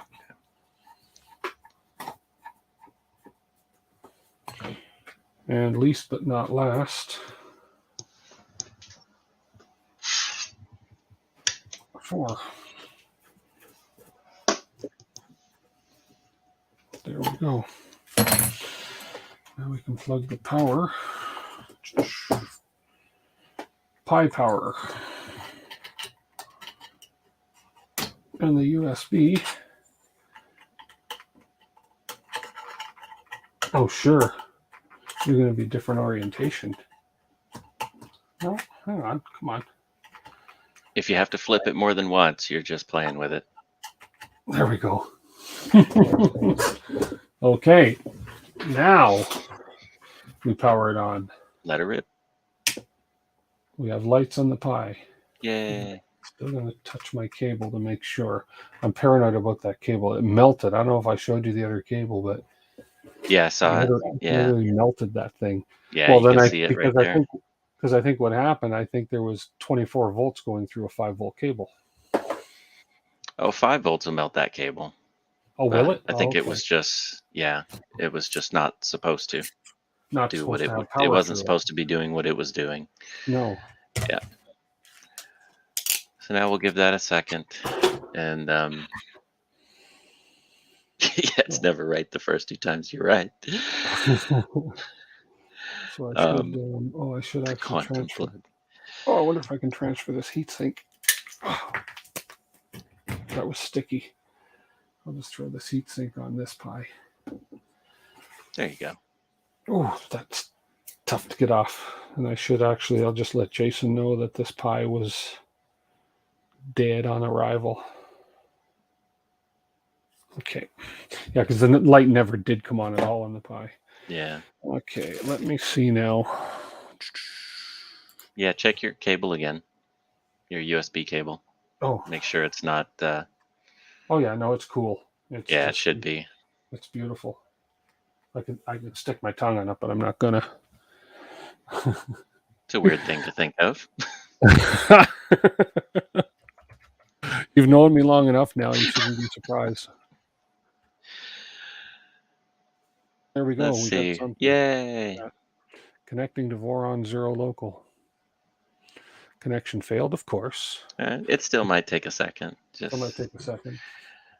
But at least you're seeing that it's seeing the Pi. Yeah. To some degree, it's seeing something. So I can still smell that wire. Oh, that's garbage, though. I wouldn't dare use that again. Yeah. Okay. Let's hit a try again. No. Hit your refresh on the browser, the little circle. Yeah. Sometimes. Oh, no. Give it a second, I suppose. Never goes the first time, right? But you're a step ahead, so. Yeah. It could be any reason. It could be just complaining that you swapped Pis, which shouldn't be, because I've done that before and it's worked. Yeah. I've done it before and it hasn't worked, but it just depends on how it feels. The red light's on the Pi for power. Like I've got the red light on. Oops. So the red light's on up here, I think indicating power, and the green one flashes the odd little time, which could still be reading maybe or downloading or compiling. Okay, let me refresh again.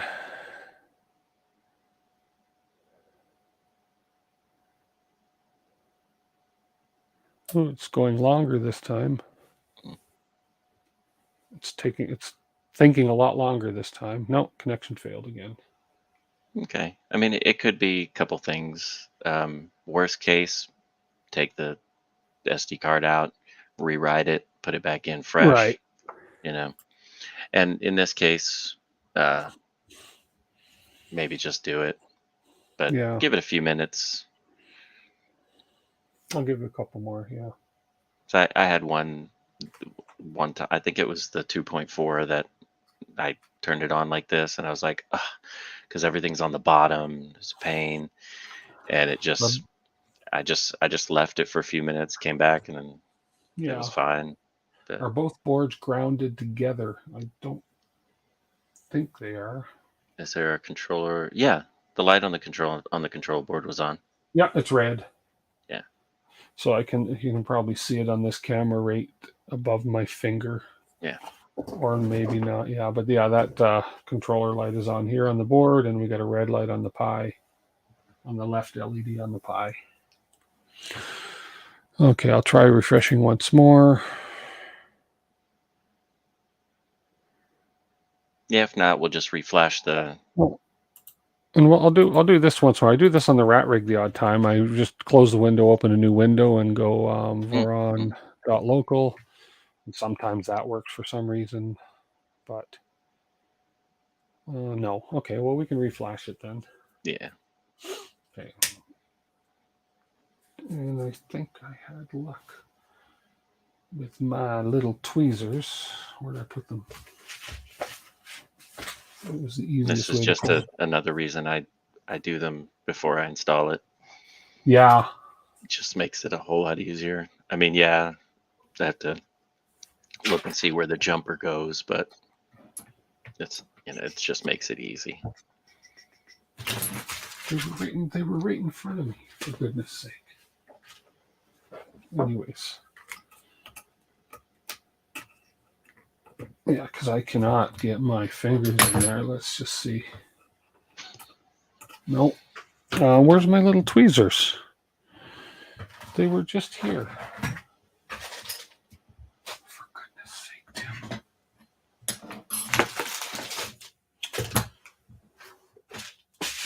There they are.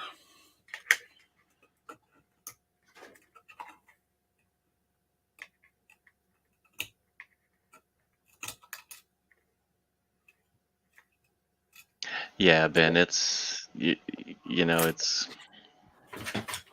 like you said, it's luck. You chose the right word. It's just whatever it's gonna do when it's gonna do it. Either it's gonna work or it's not. Okay, so I'll format this card. Start. Actually, allocation unit size on this one should be. Does it matter on the Pi? No, we decided it doesn't matter. Why is To that do going what are you close? talking about? I'm going to format the card I took out of the Pi again. We're going to reflash Oh it. no, you don't have to because the imager Oh, will do it for you. it'll overwrite it when I do it right. Yeah, Okay, so main sale's still there, so we're going to choose the OS. It's this one here. and then double Yeah, check all your settings, your Wi-Fi settings, yeah. and everything, just to make sure. From here, I'll double check. Voron 0.local. I'm just going to call it Voron.local. I don't need to call it 0. Enable SSH. No. Wi-Fi configure. Oh, there goes my password. Hang on, let's hide it. There we go. A little late now, but Rewind, hey, rewind. That's all right. I think rewind, there's probably at least 15 save. people using your Lightburn license. Yes, probably. Probably. Uh, you can just minimize that or just leave it. It doesn't matter.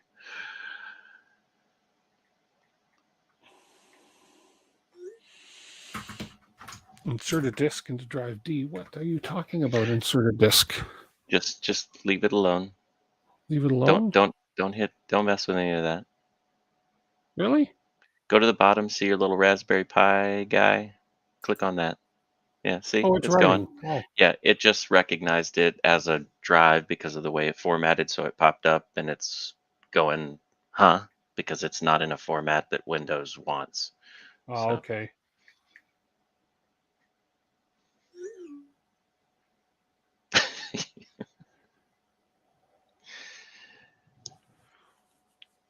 Hmm. You missed the LB screenshot.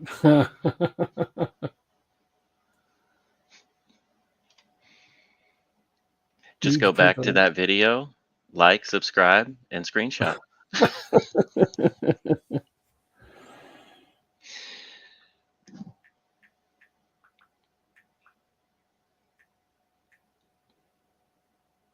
I almost clicked to like move your window out of my way, but it's your screen, not mine.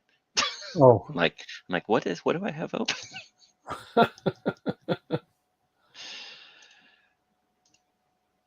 I got to get a new.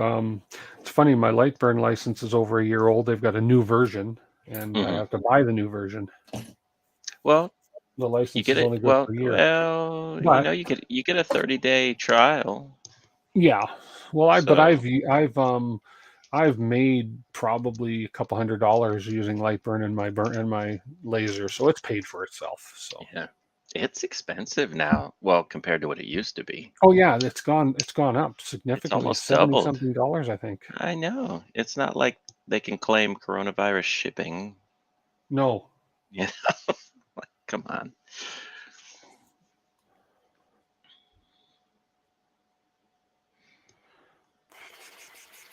65% verified. Oh, you can see it on the screen right there.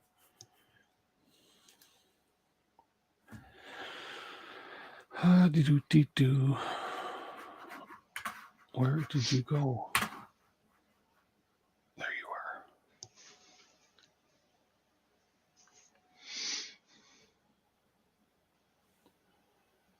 $60. Yeah, I was speaking Canadian. That's Canadian, right? Yeah, and we're done. Continue. We can remove my device. Let's put Oh, her Mike, back. they have real people now. Okay. Let's Well, put her back in. if they have real people, I guess they can pay them real money. All right, Ben. Take care. See you, Ben. We'll get him going. Let me see what it is here. There we go. Okay, let's power it up again. No, wasn't happy with that. So Green let's do light this. flashing. Green There we light, I think, is go. like the read write light. Light burn.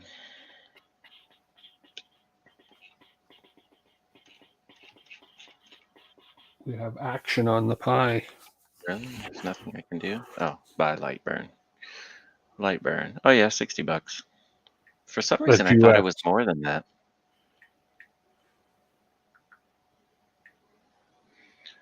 G-code license key or upgrade from G-code to DSP. I don't even know what that is.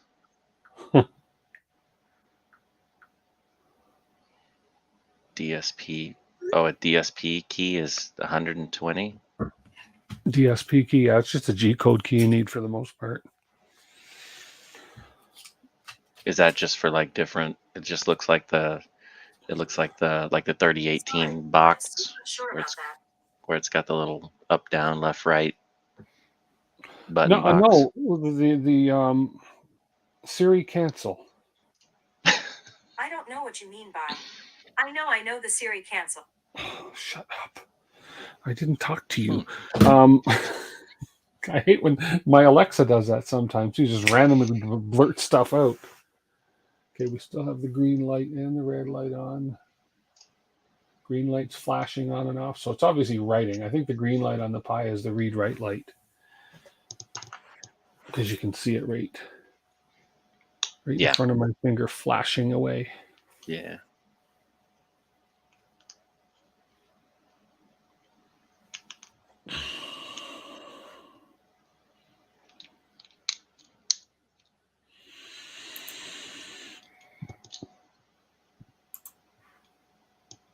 Yeah, that's the one that I have.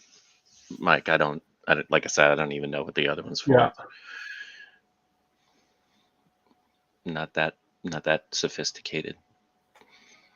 What's a good material to use just to play around to learn use Lightburn? I'm a first time focus user. What's a good material to use just to play with a laser? You If mean you have a like, laser, just use any piece of wood, anything to play around with the laser yeah, to get used to it. Yeah, yeah. well, I you can have get a cheap, basswood. like basswood, yeah, Yeah, cheap plywood, anything cheap and thin, just, yeah. yeah. Okay, let's. We have no more green flashing. Let's give her a shot here. So this one was. I should have called it moron. No, I'm just kidding. That's moron. Local. Okay, we have connecting to voron.local. Connection failed. Okay. Okay, so let's open up Putty. Every time I hear that, I think of MASH and Captain Tuttle. Okay, Putty.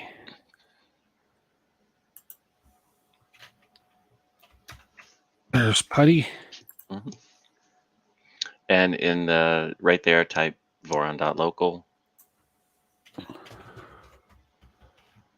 I need the slash. No, And then open. and open. Server's key Yes. is. Oh, yes. Accept. Yeah, accept it. Okay. And Pi, just Right. PI. PI. That one is just PI, and then Raspberry is the Raspberry. password. Okay, so you're getting in. Yeah. So hit exit or type exit. Sorry. Oh, Yeah, sorry. Hit the exit key. the exit You can key. close that, and then power off the printer. And we'll just go in. We'll go into. We're going to take your SD card out, put it in your computer, and we're going to make sure your Wi-Fi details made it over. Oh, I see. Take the SD card out of the Pi. Yeah, and Okay. make sure that it wrote it so that it's connecting I properly. see why you do all this before you attach your Pi. Yeah. Well, everything, all my printers are wired directly. They're Ethernet wired. So the only one that's wireless, that will be wireless, is the V0.1. Come on. You know what? Piss on this. There you go. Don't crush it. Oh, no, I'm not going to crush it.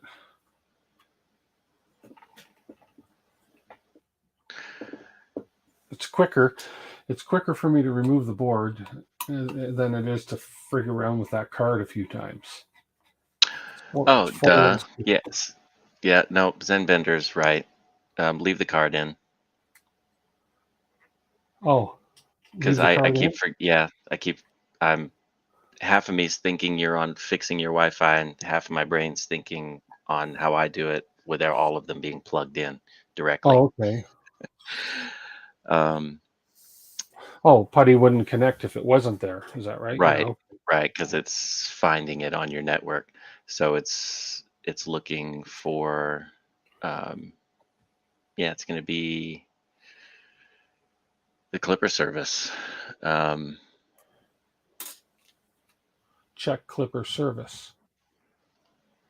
So how do you check that, Zen? Because I don't do that. I don't have to do that because I'm not on Wi-Fi. Either mine connects or it doesn't. Oh, I see. Okay.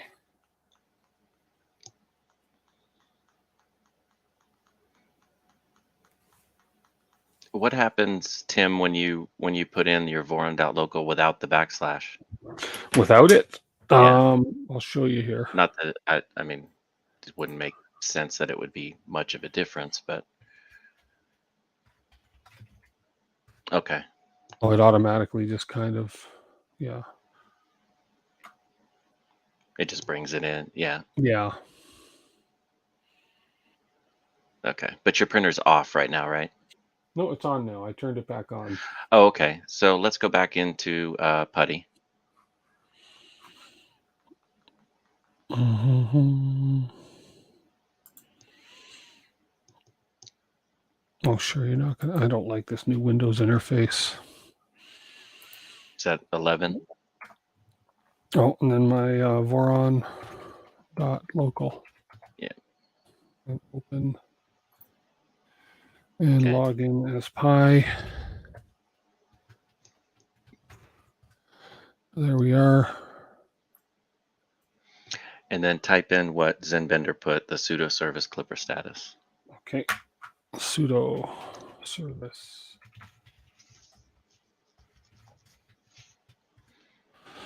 Okay, so Oh, put in your password. Yeah, the Raspberry.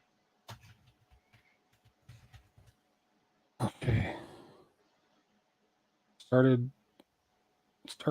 Starts Clipper and provides.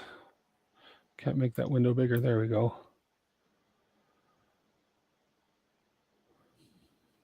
I'm not sure what that all means. Here, I'll make this screen bigger for you. Yeah, I can't see any of it, but Oh, Zenbender. Let's see, clipper service. it will ask for password again. Yeah. Oh, it's active. Okay, so it's active and running. Yeah, it looks like it. Okay. Yeah. What? No, that won't change it. So if mainsail's running, clipper's running, it should come up.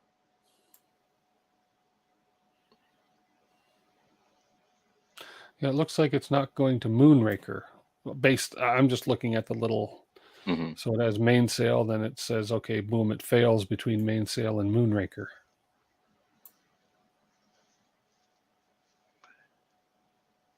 So Moonraker is the problem. Yeah. I wonder if there's like updates or something that needs to be done. Well, it would have to at least come up to Right. get you to that screen. So Yeah. sudo service Moonraker status. Yeah. Okay, let's do that. Yeah, let's see if that's cannot connect to Moonraker. So should I get out of this? I just had a problem with Moonraker. Did you? They changed their format. They changed their file structure. But Control C to get back to prompt. Yeah. There we go. Okay, sudo status or sudo service. Service Moonraker status. So that says it's running. Okay, so I wonder how we can get to. We need to get to your Moonraker config.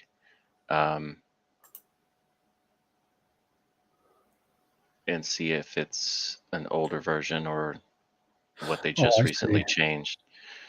So let's look at your hit Control C to go out of there, and just dir I think is good enough for directory. Just clipper. So your Moonraker, okay, your Moonraker config is there. Man,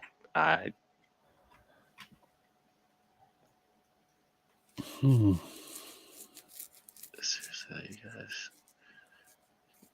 Get them using WinSCP. Back to prom. WinSCP. Yeah. Oh, I see. I mean, I what I would do at this point is I would just exit out of there, pull the SD card out, and get into the Moonraker config from the PC. But you can do it through the Pi. I just right. Okay. I don't play around in it that much, so yeah, it was an easy fix. It was just things that changed. Okay, I'll pull the card out.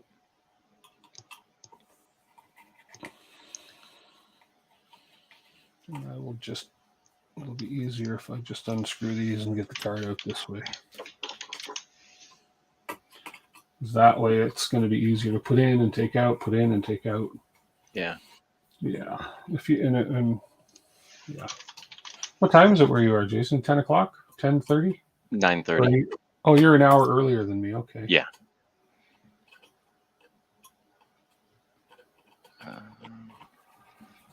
Looking at.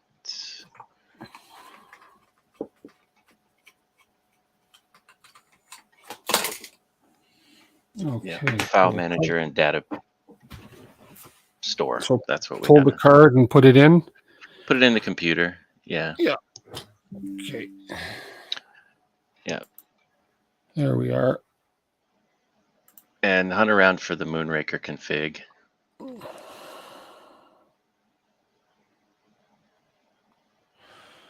Main sales supplicant. I don't see anything that says Moonraker.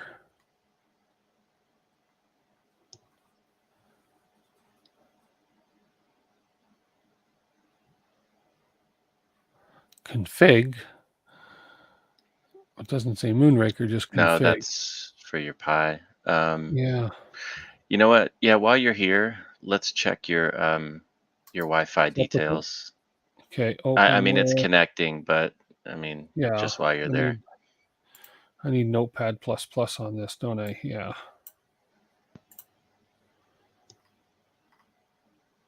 Where is my Notepad++?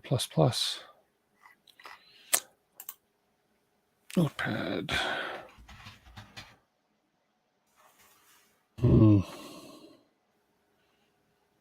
I know I have Notepad++ on this thing because we used it last time.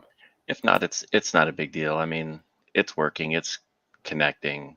So yeah, my SSID, okay. boom, and my passkey is obviously encrypted. Yeah, that's fine. Yeah, so that's right. Although, yeah, country CA. Yeah, so that should be fine. Yeah. But I don't see anything on here for Moonraker config.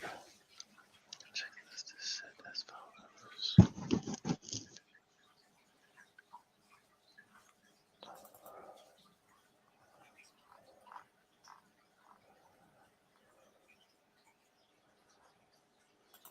No.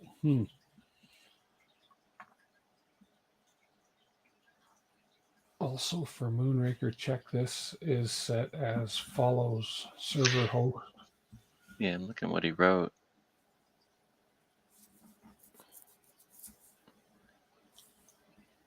Yeah, file manager changed the paths, and so did data store.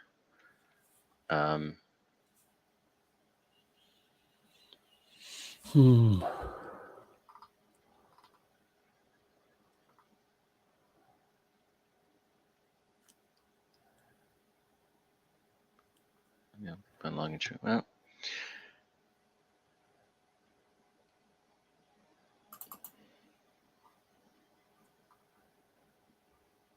that's for the Pi. Oh, Yeah. okay.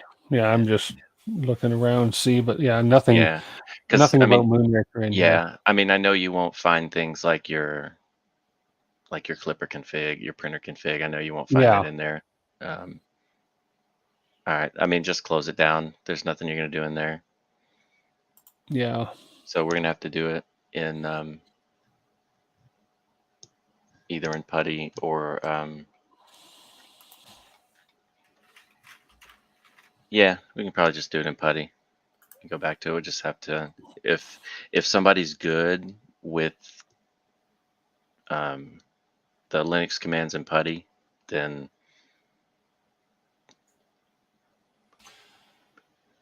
yeah.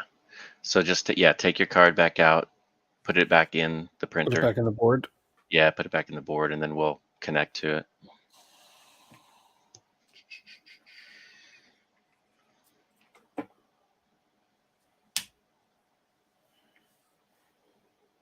Do you have WinSCP? Let me see. Yes, I do. Okay, then we'll use that. So the host name is going to be voron.local. Local. Mm-hmm. And then we will, do I need a username and password? Is it Pi or no? You can put it in. I mean, you can do it now or you can do it later, but it's the same Pi and Raspberry. Yeah. I think it's going to ask you for it anyway.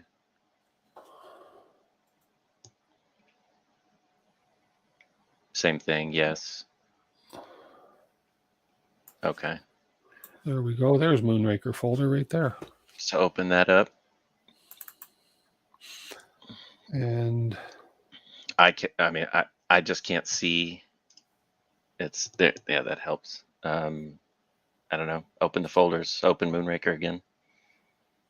It's going to be around somewhere. Components. It should be under the Clipper config. Okay, so go back. Okay, let me go back.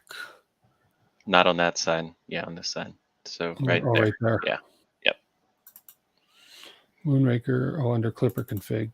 Clipper config. Moonraker config. There you go. So open that up. Okay, here we go. Let's see. Can you see that? Or so your file manager has your config path, your log path. That's correct.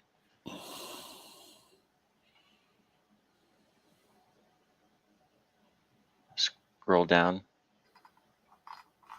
That's as far as it goes. Yeah. Let's see, your authorization is right.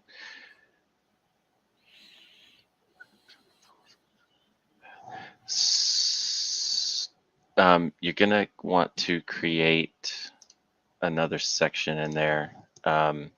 So in the bracketed headers, create one that says data_store. Okay, so just another one here. So data. Oops, this one. Data_store. Store, yeah. And then bracket. And close it. Yep. Nope.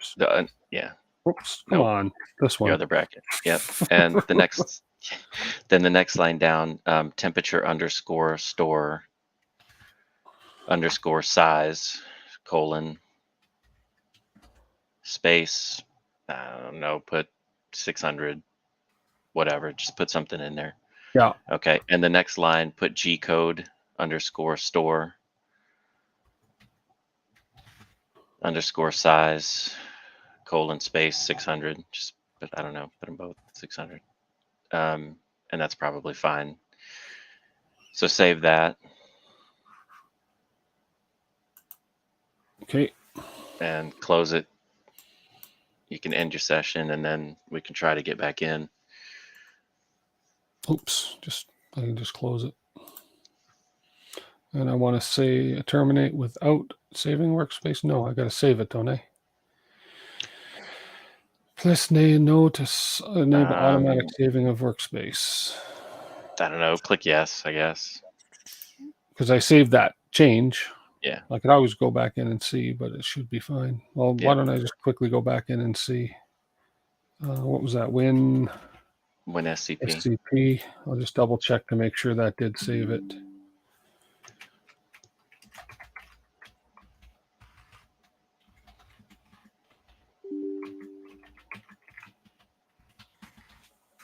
Okay.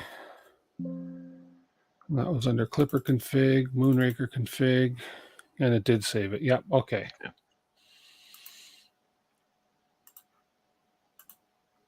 Okay. Now we'll try to connect again. Or do I want to reboot? You might need to reboot the Pi.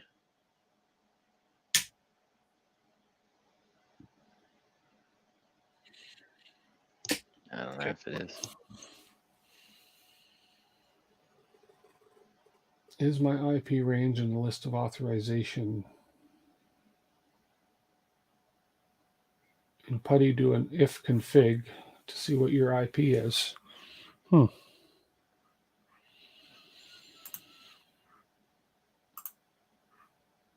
If config? I think he meant IP config. Oh. But still not getting a Moonraker, huh?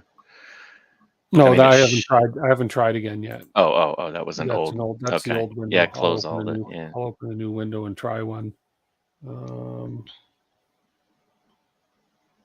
Yeah, we've stopped flashing. Oh, is it? Okay, so it's IF config. Okay. Yeah, I don't use pies for anything other than Yeah, still this. nothing. Still not going to Moonraker. So let's check what Sanska said to look for. IF config. Now that's going to be in the host name. Yeah. No, right there. You're going to Oh. log into the Pi. Oh, okay. So Voron.local. Yeah. Okay. And then I'm going to go here, log in as Pi and Raspberry. And then put your IF config. I'm learning all kinds of stuff. There we go. So it's 10.0.0.118. Is that within the range? That looks like my IP. Now, where did we find that range? That was back on the Moonraker config, wasn't it? I think so. Yeah.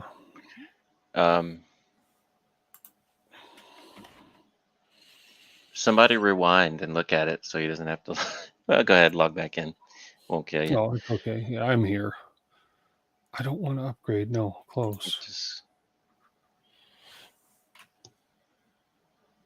Yeah. Oh, Sanska said yes. It's in the range. Oh, it's in the range. Oh, okay. Check that it's in the range. Yes. Rip is Well, he said 10.0. yes, so I'm assuming that's what he meant. Yes, it's in the Okay. range. So if that's in the range, then I guess my other question is: do you just have an Ethernet cable you can plug it into? Handy, close. Is it convenient?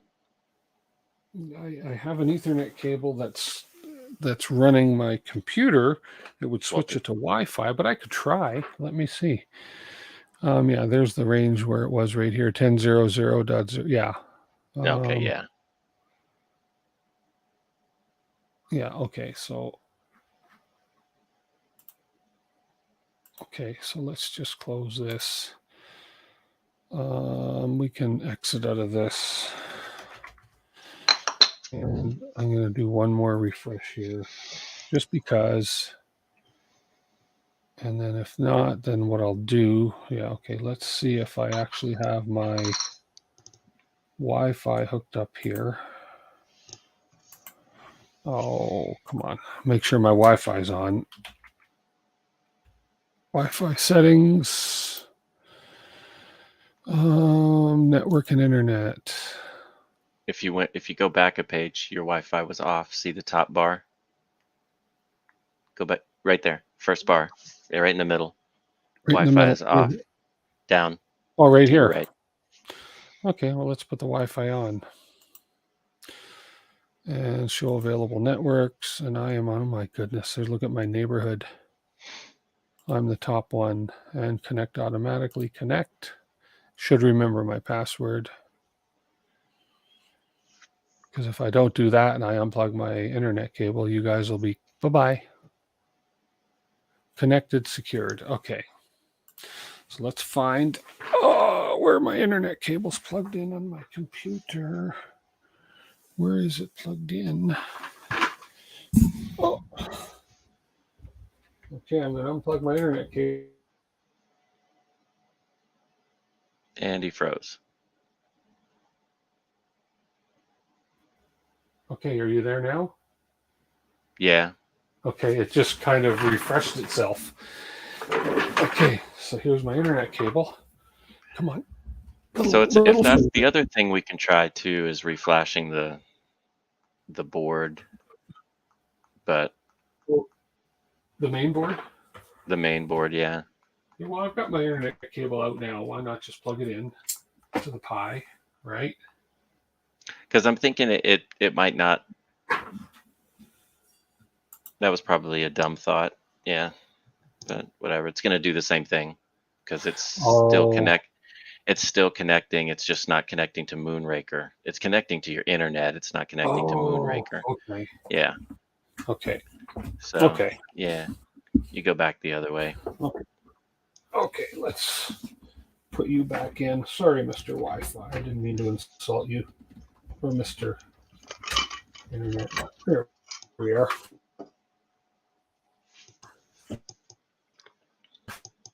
Okay. Yeah. Okay. Yeah, we might need to reflash the firmware on the board. Let's make sure that it actually flashed because now it should firmware dot what.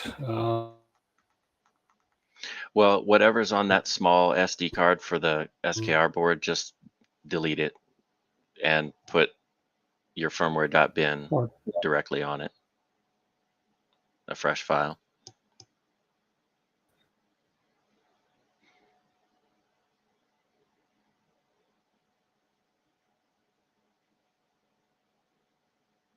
reformat it.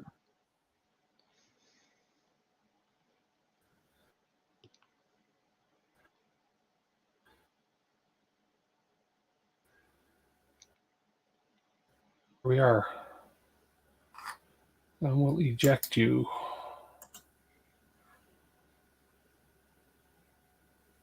Okay.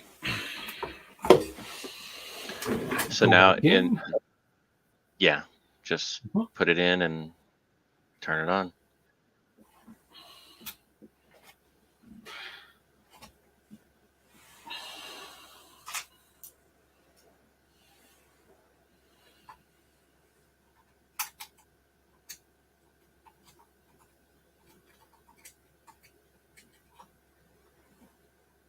Come on. Come on, get in the hole. Same old problems, huh? There we go. Turn it on. Okay. Wow.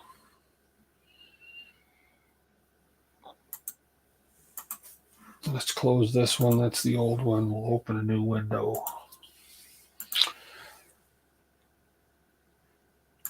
And we will let this give it a second or two. For the SKR, it's almost quick. instant. Yeah, it's Okay. Oh, come on. Come on. Ah, yay. we have a That's- clippy state error. Well, we're a step ahead. So now, see these Yeah. things. Now you can get rid of these. So Config file, pi clipper, config printer, config. because you don't have a printer config yet. Oh, right. Okay. So we got to get you one. What did I miss? Tripod. What did you miss? Oh man, you missed the sparks. You missed the flames. Smoke last night. The Did smoke. you miss the smoke? Yeah, the burnt wire and the smoke. All of it. You missed it all. But you were there in spirit with the heat.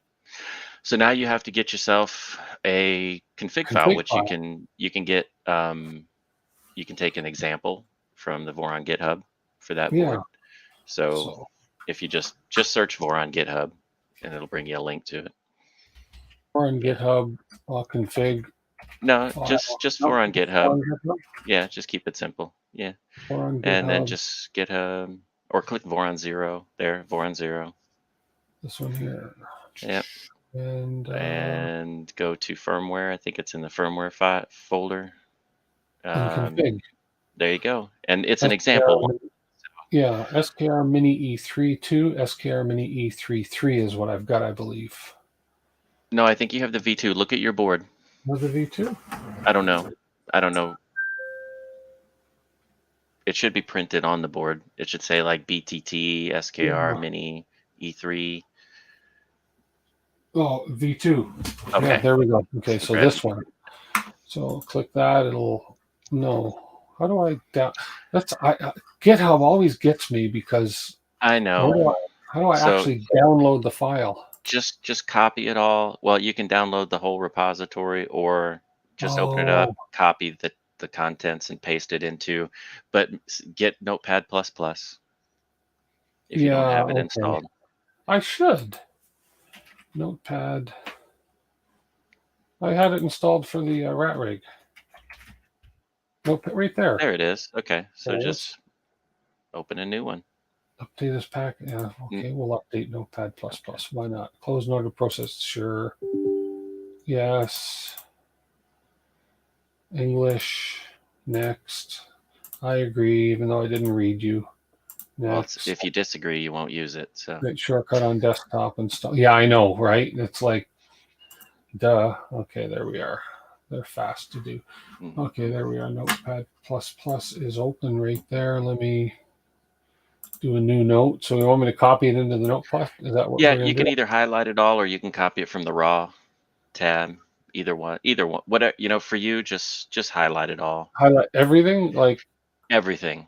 from here. Just The numbers all highlight. They won't. No. from all there all the way to the Command bottom. A. You just Oh, want to not get, that. No, well, I don't you want don't to do want all that. that. You just want all the way to the bottom of All there. the way to there. Okay, There copy. you Notepad++, and paste it in. There we are. That's it. So now I got to get this onto the. So save that. So do a file save as. Oh, okay, and Okay. that's all. Okay, config. And just call it printer or call it config, whatever you want to call it. And then I'll show you what I do inside of Okay. Clipper. So just Save it. put I'll that save somewhere it you to can find it. my downloads. It's the best place for me to find. Documents. No. What's It doesn't matter because you're not going to keep it forever. desktop? Save. Okay, so leave that window open. Go back to your Clipper window in your browser. Whoops. Come on. Where did I put it? It was here. Where did I put it? I don't think it was in that window. You've got more stuff open than you ever did. Lordy. It's not in that window. It's in this window. It's right here. There you go. Okay, There so we now are. hit machine. Machine. Hit up at the top. Hit that plus. I'm pointing, but you can't see me. The plus. This one here. Create a No. file. Yes, create a file. Call it printer.cfg. You're pointing. Create. Create. That's funny. Yeah, what's your problem? Create. Then just call it printer. Oh, did it go? No. Create a file. Try it again. Just call it printer. Create. Why is it not creating a file for you? .cfg.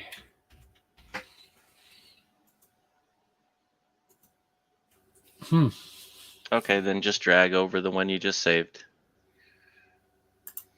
Just sort of drag it into this window.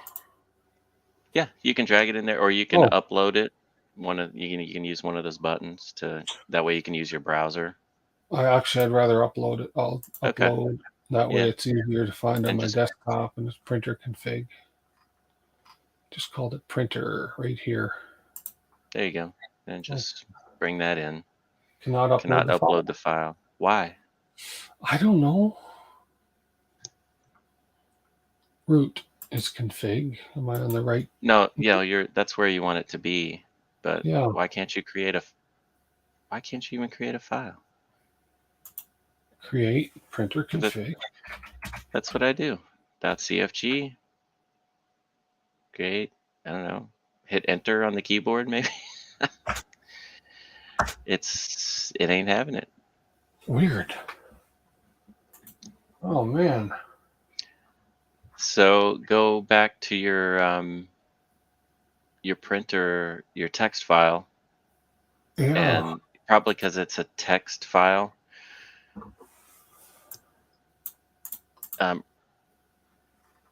Close it. Just rename it to printer.cfg. I don't know. You just moved it to the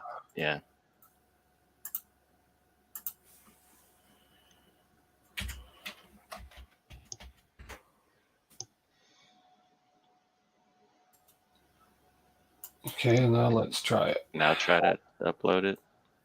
Oops, wrong window. Okay, upload desktop printer.cfg.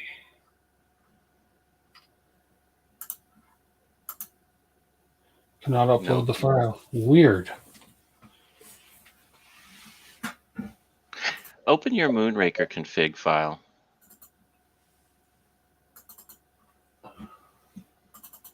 What's Nothing's working. Nothing's working. unable to open config? How passionate to open the other? Why? Let me relaunch the whole thing. Unless you've got, how many things do you have open? Maybe A few things it's open, but somewhere else. let Yeah, me can close try that. refreshing the tab or escape, or there's a couple things, but if we can get rid of things that you don't need, that might help. Yeah, I'll just close a bunch of stuff. Well, I mean, it doesn't necessarily mean other program, just things that might tie up that Yeah, resource, you know. So like that main sale tab, I don't know, close that. Not that it Yeah. shouldn't make a difference, but you know, whatever. Okay, so Yeah. There you let's go go. back to this. And now Well, just hit refresh that page. Yeah. And we'll see what if it's just being mean. now we have a failed connection again.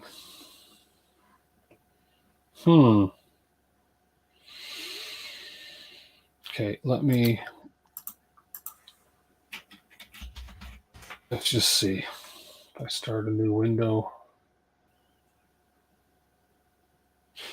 Yeah, we have that same error again. So that's probably why. Yeah. You didn't turn the printer off, did No, you? printer's Didn't. still on. Printer is on. No, I wouldn't do that. Like, no.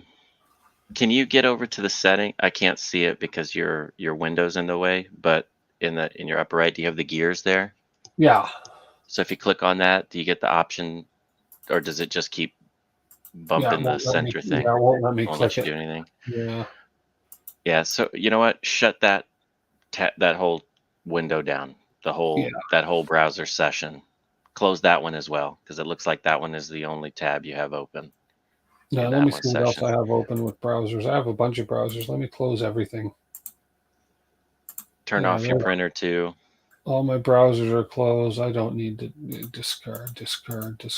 I don't need to. Okay, turn off the printer. And we'll reboot it and start it again with a fresh browser. Yeah, we'll give it a second. Now, the only other browsers that are open are is my one for StreamYard. No, I don't want to leave StreamYard. There we are. That's the only window open right now in the browser is a StreamYard. Okay. So. Go ahead and turn printer back on. Restart the Pi, somebody said as well. So yeah, which is what we'll do. This will do it. Yeah. Yeah. I was hoping you'd be able to get to soft restart the Pi, but it wasn't letting you.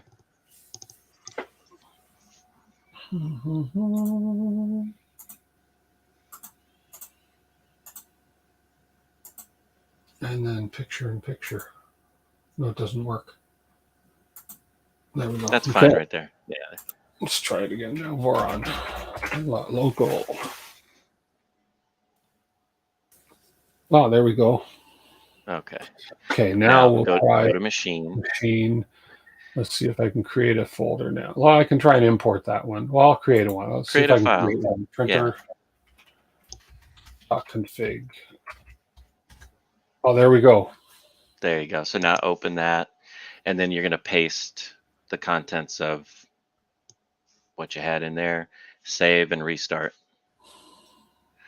And then it's gonna start giving you all other kinds of complaints. You're just gonna have to make specific things to your printer, right? So, and that's all stuff we can run through.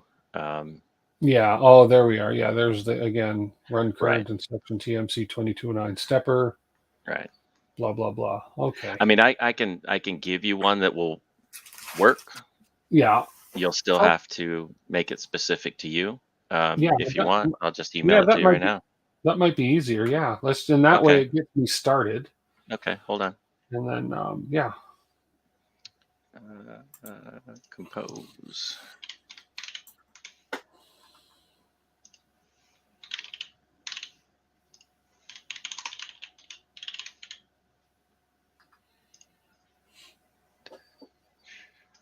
You need a Gibson, like as in a guitar Zen bender.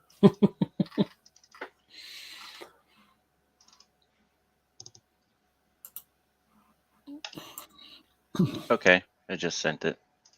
Okay, let me minimize this for a second. Pop open my email and refresh. There it is. Oh no, that's cults.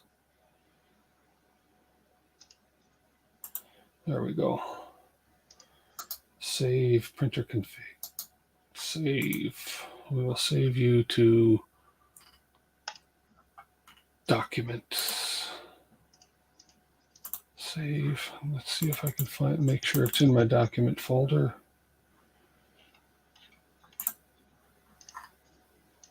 Yeah, there it is right there. Okay. Okay, so now I go into, so we go into here and machine, get rid of this one. Oops.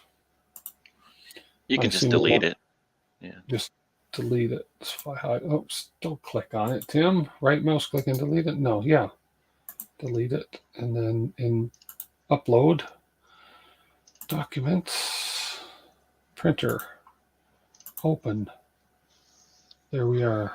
And then Go, just open it, save and restart.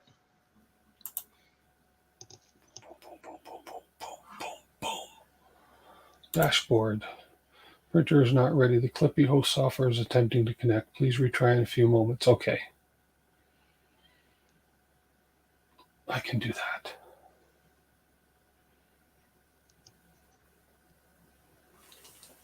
Try in a few moments. A few moments later, restart.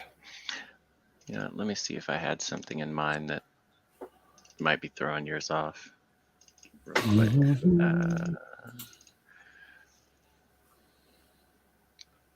Oh, yes, I have many different things in mind. Oh, do So you? go into that printer config Yeah. and that first part there. This? So yeah, so that's going Okay. to be different. That MCU serial number. Oh, So okay. that's going to be different for you. The rest of it should be fine because that's the same board that I had in it originally. Right. Saw your pen. I mean, I didn't keep it too long, but so if you get into your Raspberry Pi, you can look for we can pull up your the USB ID, the serial ID. Okay. And that is through. You can do it through PuTTY. Yeah. PuTTY. I don't know why. Anyways, Voron.local. Open Raspberry. Okay. And what do I look for? Sudo. Oh god. Now I gotta remember. Can anybody remember the serial number, the command to bring that up? I'm trying to remember it. The serial number command. Let me. It's I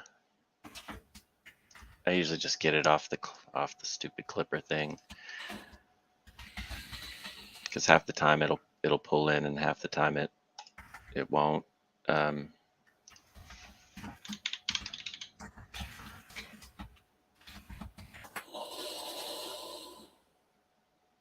Okay, I got it. You got it? So yeah, so I'm going to Oh, you're going to put it in private chat or chat? one of the two, yeah. Brent Miller put it there as dev serial. Yeah, probably the same thing. Let me see. Yep, that's it. Yep. Okay. Use his or the one I sent. Yeah, same thing. Actually, I don't know if I can. Can you Yeah, copy it out of the private chat?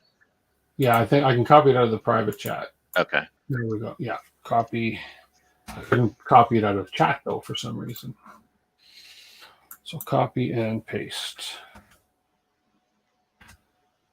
Oops. How do I paste in this again? I can't just go paste, can I? Control V. Just right click with your mouse. Oops. Get on this window. Right click. Okay, I got it. I think I have to copy You have to it copy again. it again. Yeah. Hey, Jerry. Hey, Jerry. Do I want the is? Yeah. Everything you sent. Yeah. That Okay. that That entire line. Did I just lose you? I did.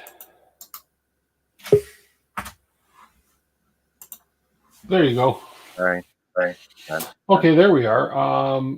So I want to copy this whole line out of here. Yeah. Just copy the whole thing. That's fine. Copy. I want to come in here and I want to paste it right in here. Yeah. Paste. And then I want to save and restart. Mm-hmm.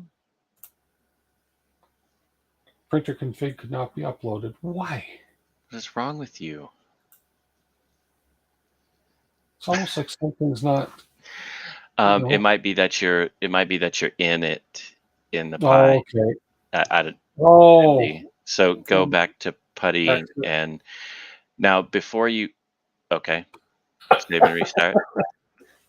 Like what I would normally do is I would take that and like throw it in a notepad somewhere just in case I needed to Oh. get back to it, like if it just dumped it or something. Oh, okay. Well, you know what? I probably have to get it back anyways. I was just like, duh. Okay. Okay. Well, that's it right there. Isn't that the new one? Oh, yeah, it is right here. I Yeah. pasted the new one in here, so I will just So just copy that. Let me open. I got drop it Notepad++. somewhere in case you need it I'll just again. pop it. I'm just going to do a new notepad right here and save it, and just There you put go. it in there for now. Okay. Yeah. So now just close that window. Like see if you can do save and close. No, well, Okay, then hit the X. X, and then just don't save. Don't save. Yeah. Okay. Now Now go back I will and go back in here again. refresh the page again. I don't know why you're having all these problems. Like I never have these problems, but we may need to do a couple things. So that circle up at the top, reload it. Yeah. Okay. Yeah. See again. Now I'll have to restart the machine again. And you have to restart the printer again. Yeah. I don't know. Well, we'll run all your updates too when it comes back up. I think your authorization is playing havoc. Moonraker changed it, I guess, to be more secure. Huh. Oh, I don't even have the comments on. Let's see.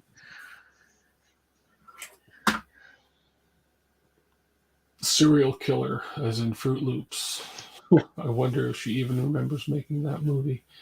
Oh, I guess there's a conversation going on that I have no clue. Okay, Boron, let's go. Get in here this time.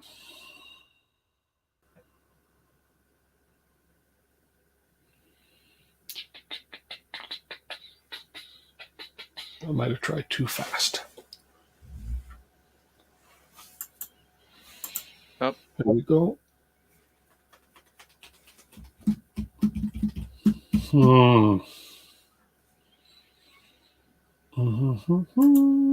Obviously, Moonraker's giving some hassle here. Or something. So what did we do last time? We shut down all your browsers. Yeah. And shut off the printer for a minute. So brought that's it back up. Yep, that's it. Only one browser window open. Let's close that down for now. Don't need my email open.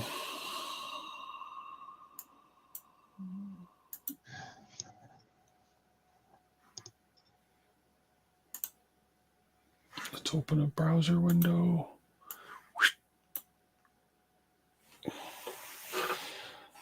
Turn it back on. It's quite a fussy thing. I recall this happened too with my rat rig for some reason for a bit. Your rat And rig, now if I remember right, was your Wi-Fi settings. it might have been, yeah. I think that's what it was. Okay, we'll let this start up a bit. I think your authorization is playing havoc. Yeah. Okay. Let's see.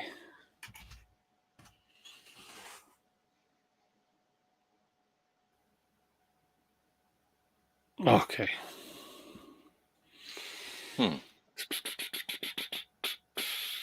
Cannot connect to Moonraker. Boron local. It's probably tired.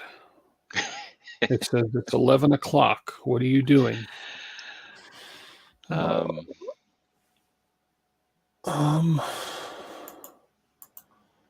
it won't let once that comes up. I mean, you can just Yeah. keep hitting try again, but Yeah, but if this message appears repeatedly, please have a look at the log file located at Clipper Logs Moonraker log. and you can go in and look in that through WinSCP. Yeah, what's it want me to look for? See what it says in there. Might give you an error. Oh, I see.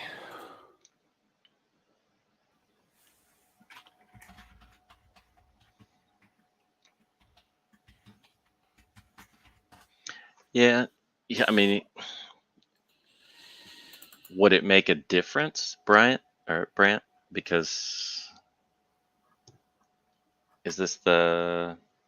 No, that's your config. It wanted you to look at the log.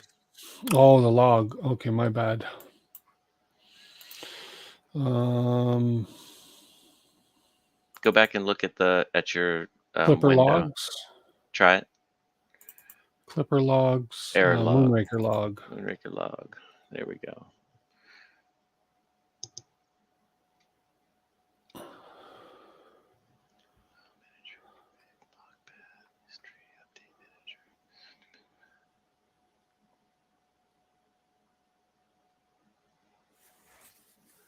Okay. I'm not. Oh.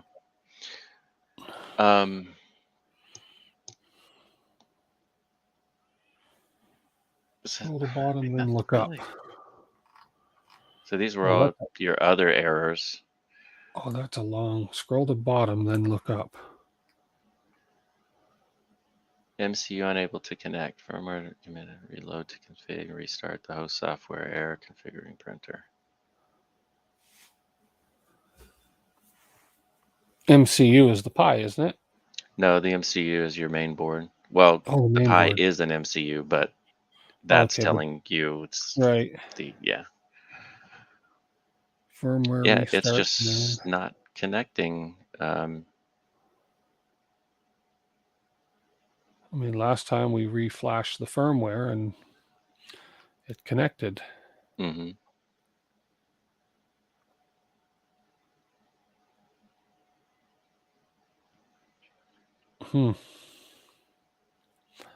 Wow.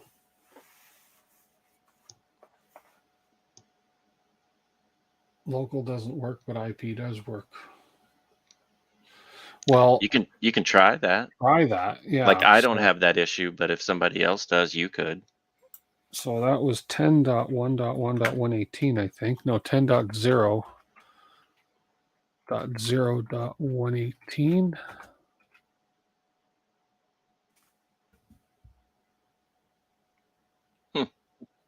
That seems to work better for you. Yeah. Okay, so go into, now that you're here, go into your machine, go into your printer config, fix that serial ID. Okay, so I'm going to grab this one. We're going to, come on, mouse. There we go. Copy this. Minimize that, paste that in here, right there. Save and restart. Yeah, if that works for you, man, good call, Brent. Printer is not ready. The Clippy host software is attempting to connect. I can hit restart. You can hit firmware restart.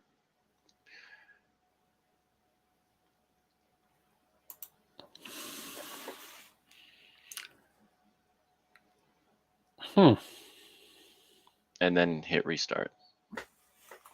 Like I've usually found when I've had to do that, I have to do firmware restart first and then Oh, I see. restart. I don't know why. It could just Printer be is me. not ready. Printer is on.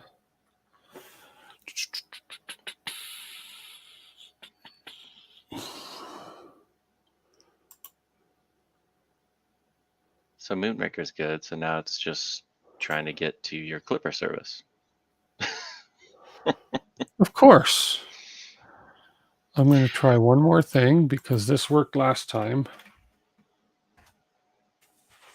And no, printer is not ready. The Clipper host service is attempting to Okay, connect. so let's try one more thing before you give up. Go back to Yep. machine and rename your printer config to something like printer Oops. dot. Yeah, rename it to printer.cfg.bu. Back up. And then you can restart. So go up and restart your over on the right Oh, at your this little one here. gears, and it'll give you a drop down. Or if not, that I can't see the button. Oh, I'm sorry. Yeah. No, it's There's a okay. power. I'm There's a trying to power button, the power button. Hit the power button. and then There you firmware go. restart. And reboot your host controller. I'll reboot host controller. Sorry. Okay. And you just give it a second. Yeah, because it's rebooting. Okay.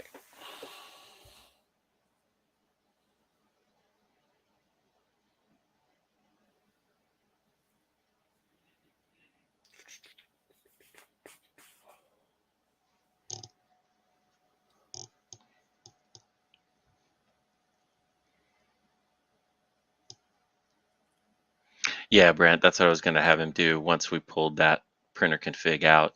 Have him run the updates and then drop the printer config back in. Hit the restart on the main on the browser page. Yeah. Oh, there you go.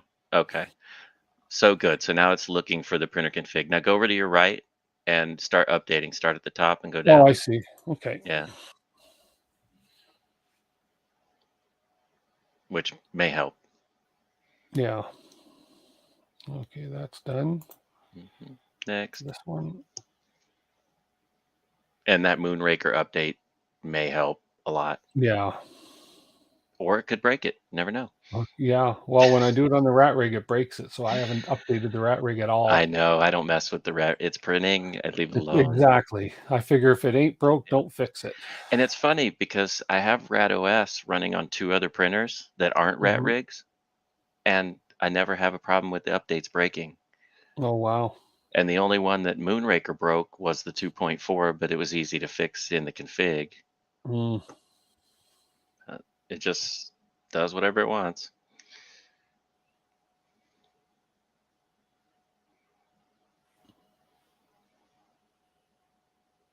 Great success.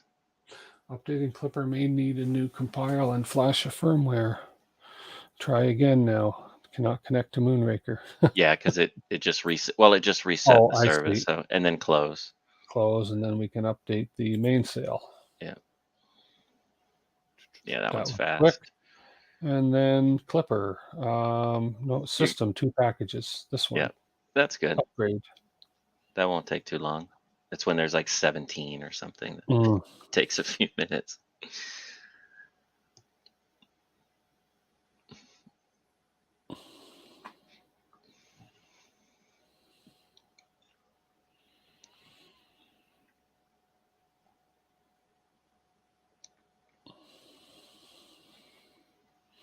Somebody said, I forget which stream I was on. They said once the build's done, the easy part is the firmware configuration. I'm like, yeah, bullshit. I remember we went through a lot of this rigmarole with the rat rig though, and once it's up and running, it's fine. Yeah. It's just a matter of working the bugs out.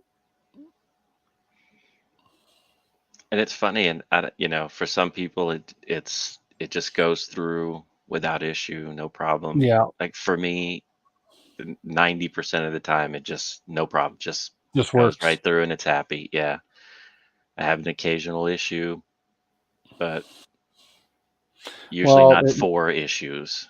it knows who I am, so it's out to get me.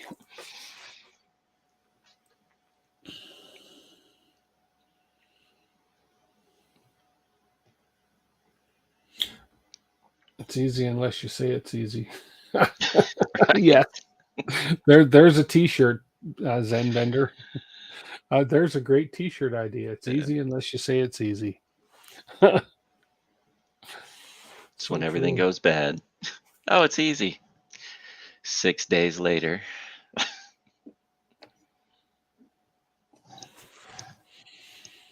Well, the heat sink's warm on the Raspberry Pi, so we know the Pi's working. It's getting its exercise. It's good to know that Pi works. I remember I thought that Pi was dead, but it turned out it was I forget what it was. It was something in your Wi-Fi settings. I remember Oh, that. that's You right. couldn't That's get it right. on the rat rig. You went round and round and round, and it was something in the Wi-Fi Yeah. settings. And I blamed the Pi as being a bad Pi and ordered a Pi Zero. And I can't remember what it was. It was a while ago. It Yeah. was something either in the password, or you were typing something in the wrong spot, or Yeah. it was just something simple. And Karen says some routers don't like the local, so fixed IP gets around that. Yeah. It's funny though, but my ratos.local works flawlessly with the rat rig. All my printers are on something.local. Yeah. I don't Yeah. even mess with the IP addresses, and I never have a problem. And now, as soon as I've said that, they're all not going to work.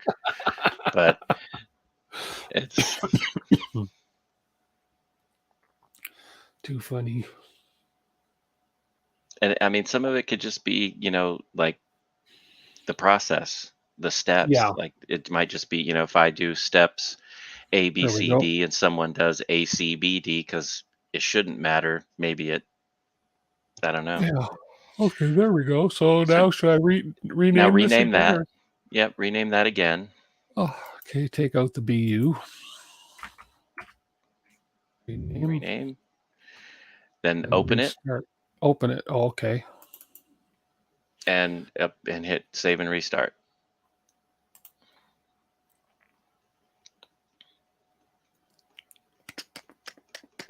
Go to my dashboard, see if I've actually got no printer is not ready.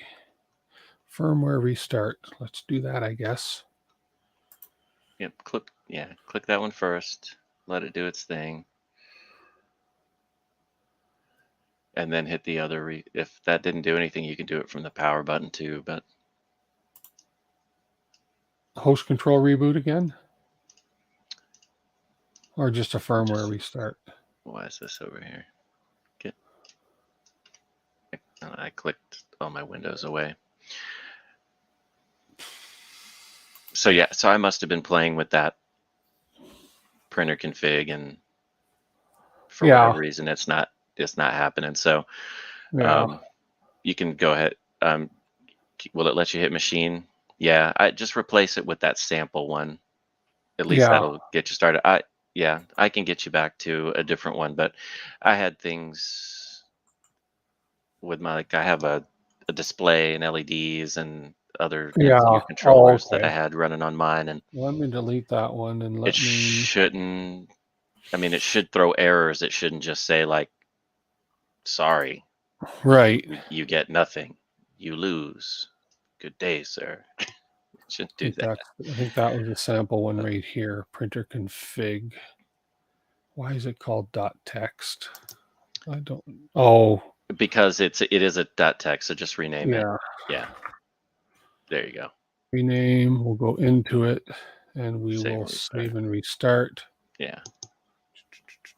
And Yeah. Okay. So I got to go in and basically do some configuring in the print config. Yeah. Okay. Well, I'm not.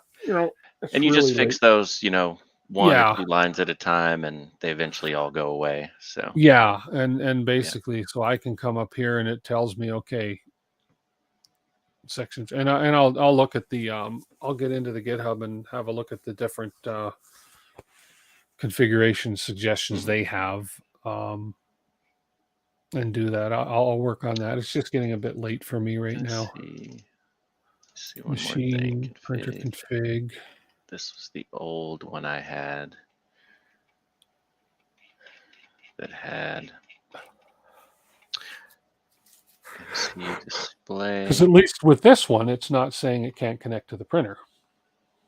This one is saying that there's just some errors. So let me get that out of there. I'm gonna send Send you me one one more. more. Heater fan, controller fan. Because I had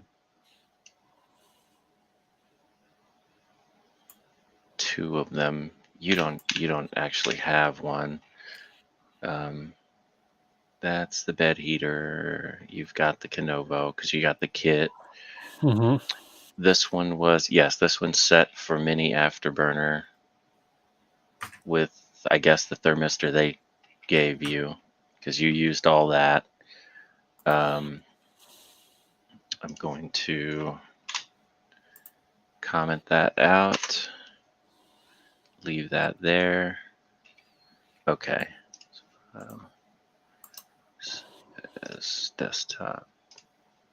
All right, I'm going to send you one more, and you can Sure. try that whenever you want. Email. So this should have been my initial backup. That's probably the one I should have sent you. It's okay. You just want to keep me on my feet, keep me on my toes. That's fine. Oh, I made another sale on cults. Nice. I see you joined my cults. Yeah, I got your hot end thing. Yeah, cool. Support my peeps. All right. Yeah. All right, I sent you another one. And you'll still want to tune it. Yeah. For yours, so. Okay. Save. We're going to go back to my documents.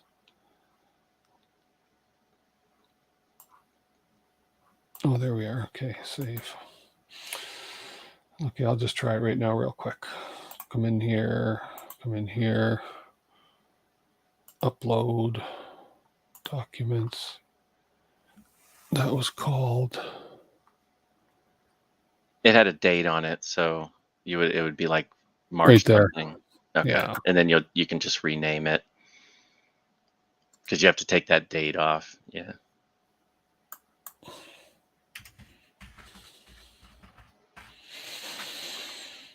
Rename. Go into it. Let's. Now what I did was, so that MCU serial, you'll have to put yours in there, or just save and restart, see what happens.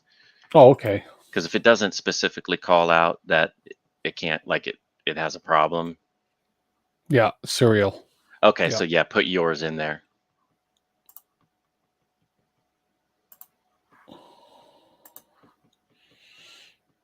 Probably still on the clipboard, but I'm not sure.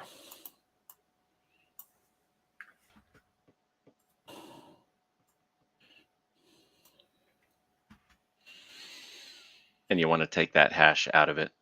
Oh, was there a hash in there? It was commented out, yeah. Which one? Right under MCU. Oh. That space and the. Yeah, there. you go. Oh, there we go. Then save and restart. Yep.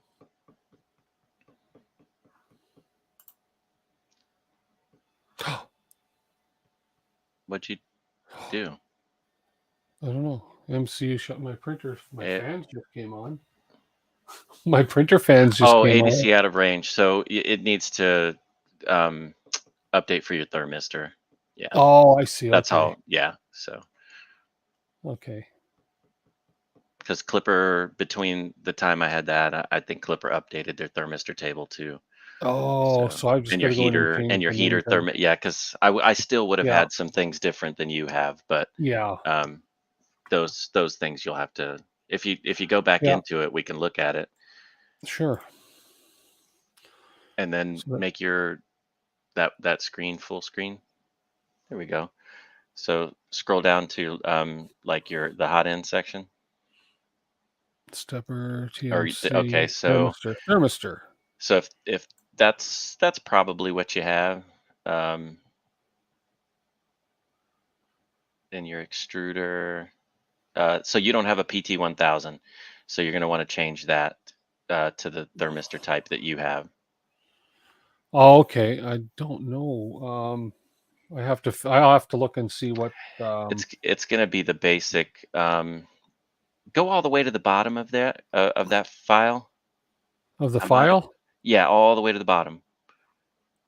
Oh no, I must have No. taken it out. I think they added it, or So where's I the might have thrown thermistor? it in Where there. did you? So that right there, that thermistor triangle lab, put that in as your thermistor instead of the PT1000. Oh, this one here, thermistor triangle lab. Okay. Yeah, just whatever that is, that name, type it in. And I'm trying I to think, see let me where you're see. saying the PT1000. Where Clipper did you? thermistor, because I have the same thermistor on all my Right. Oh, thermos right here. The PT. This is where you're looking right there. That PT1000. yeah. So you're saying put this. Now, do I put the triangle lab name as well? Okay, hold on. In order to resolve it, type generic space 3950, capital Where G. So not generic there, space? not Oh, there. not Under there. the Sorry. extruder, go down to where it says that's just a definition for that. In Oh, fact, that okay. can go away. But if you go down to sensor type where it says PT1000, Right here. yep, Line 132. yes, erase the PT1000 Yeah, and and put. type in the word generic with a capital G space 3950. Save Okay. and restart. Okay. Where are you, mouse? Frig. There we are. Save and restart. Oh, there, my fan turned off. There you go.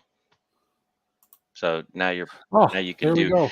right. So like okay, so Yeah. displace that. There's some things that you'll Yeah. want to get rid of or whatever, but at least Yeah. this will get you moving, so you Yeah. can verify your connections, your motors, and things. You might need to swap Yeah. something around before you close it all up. Yeah. Cool. And I was watching on Nero's a command I didn't know on the clip on the rat rig is that I forget the command where you can just get your stepper motors just to move your thing just a little bit to make sure that it's actually The controlling the stepper proper buzz. stepper Stepper buzz. buzz. That's what Yeah. it's called. Yeah, yeah. Yeah. So okay, cool. Well, this gets me going. I can play with this now for a bit. So Yeah. this is a familiar screen. So yeah. Yeah, so now all Oh, you like it's saying it's missing a config. So you would just go in and you would look for that display status where it's at, yeah. see what it's for. It was probably because Yeah. you don't have a display. Mine has a display. Yeah, I Yeah. have the display that I could put on, but I'm not going to do that yet. That little display I showed you. Hmm. Well, you'll have to flash that separately and Yeah. do Well, some stuff too. that'll be another thing. I'm not overly Yeah. concerned with that right now, but yeah. I'll help you, Steve. Either he needs help or he's making fun because I'm always asking you for help. But I think the more I do this, the more I'll learn. Right? Yeah. It's just these little things that I've got to learn about Clipper because I mean this is only my second printer with Clipper. Mhm. So, but It's even for all this, it's still much easier to fix and correct and make changes yeah, than Marlin. Marlin, don't get me wrong, Marlin's a good firmware. It is. It's solid. It's tested. It works great. It has its yeah, place. So does Clipper. Same rules. It's great. Has its place. You know, yeah. Well, RepRap has its place. Yeah. They all have their limitations. They all the have their bed and hot end benefits. are And working. Why isn't the hot end cooling down? Oh, it is.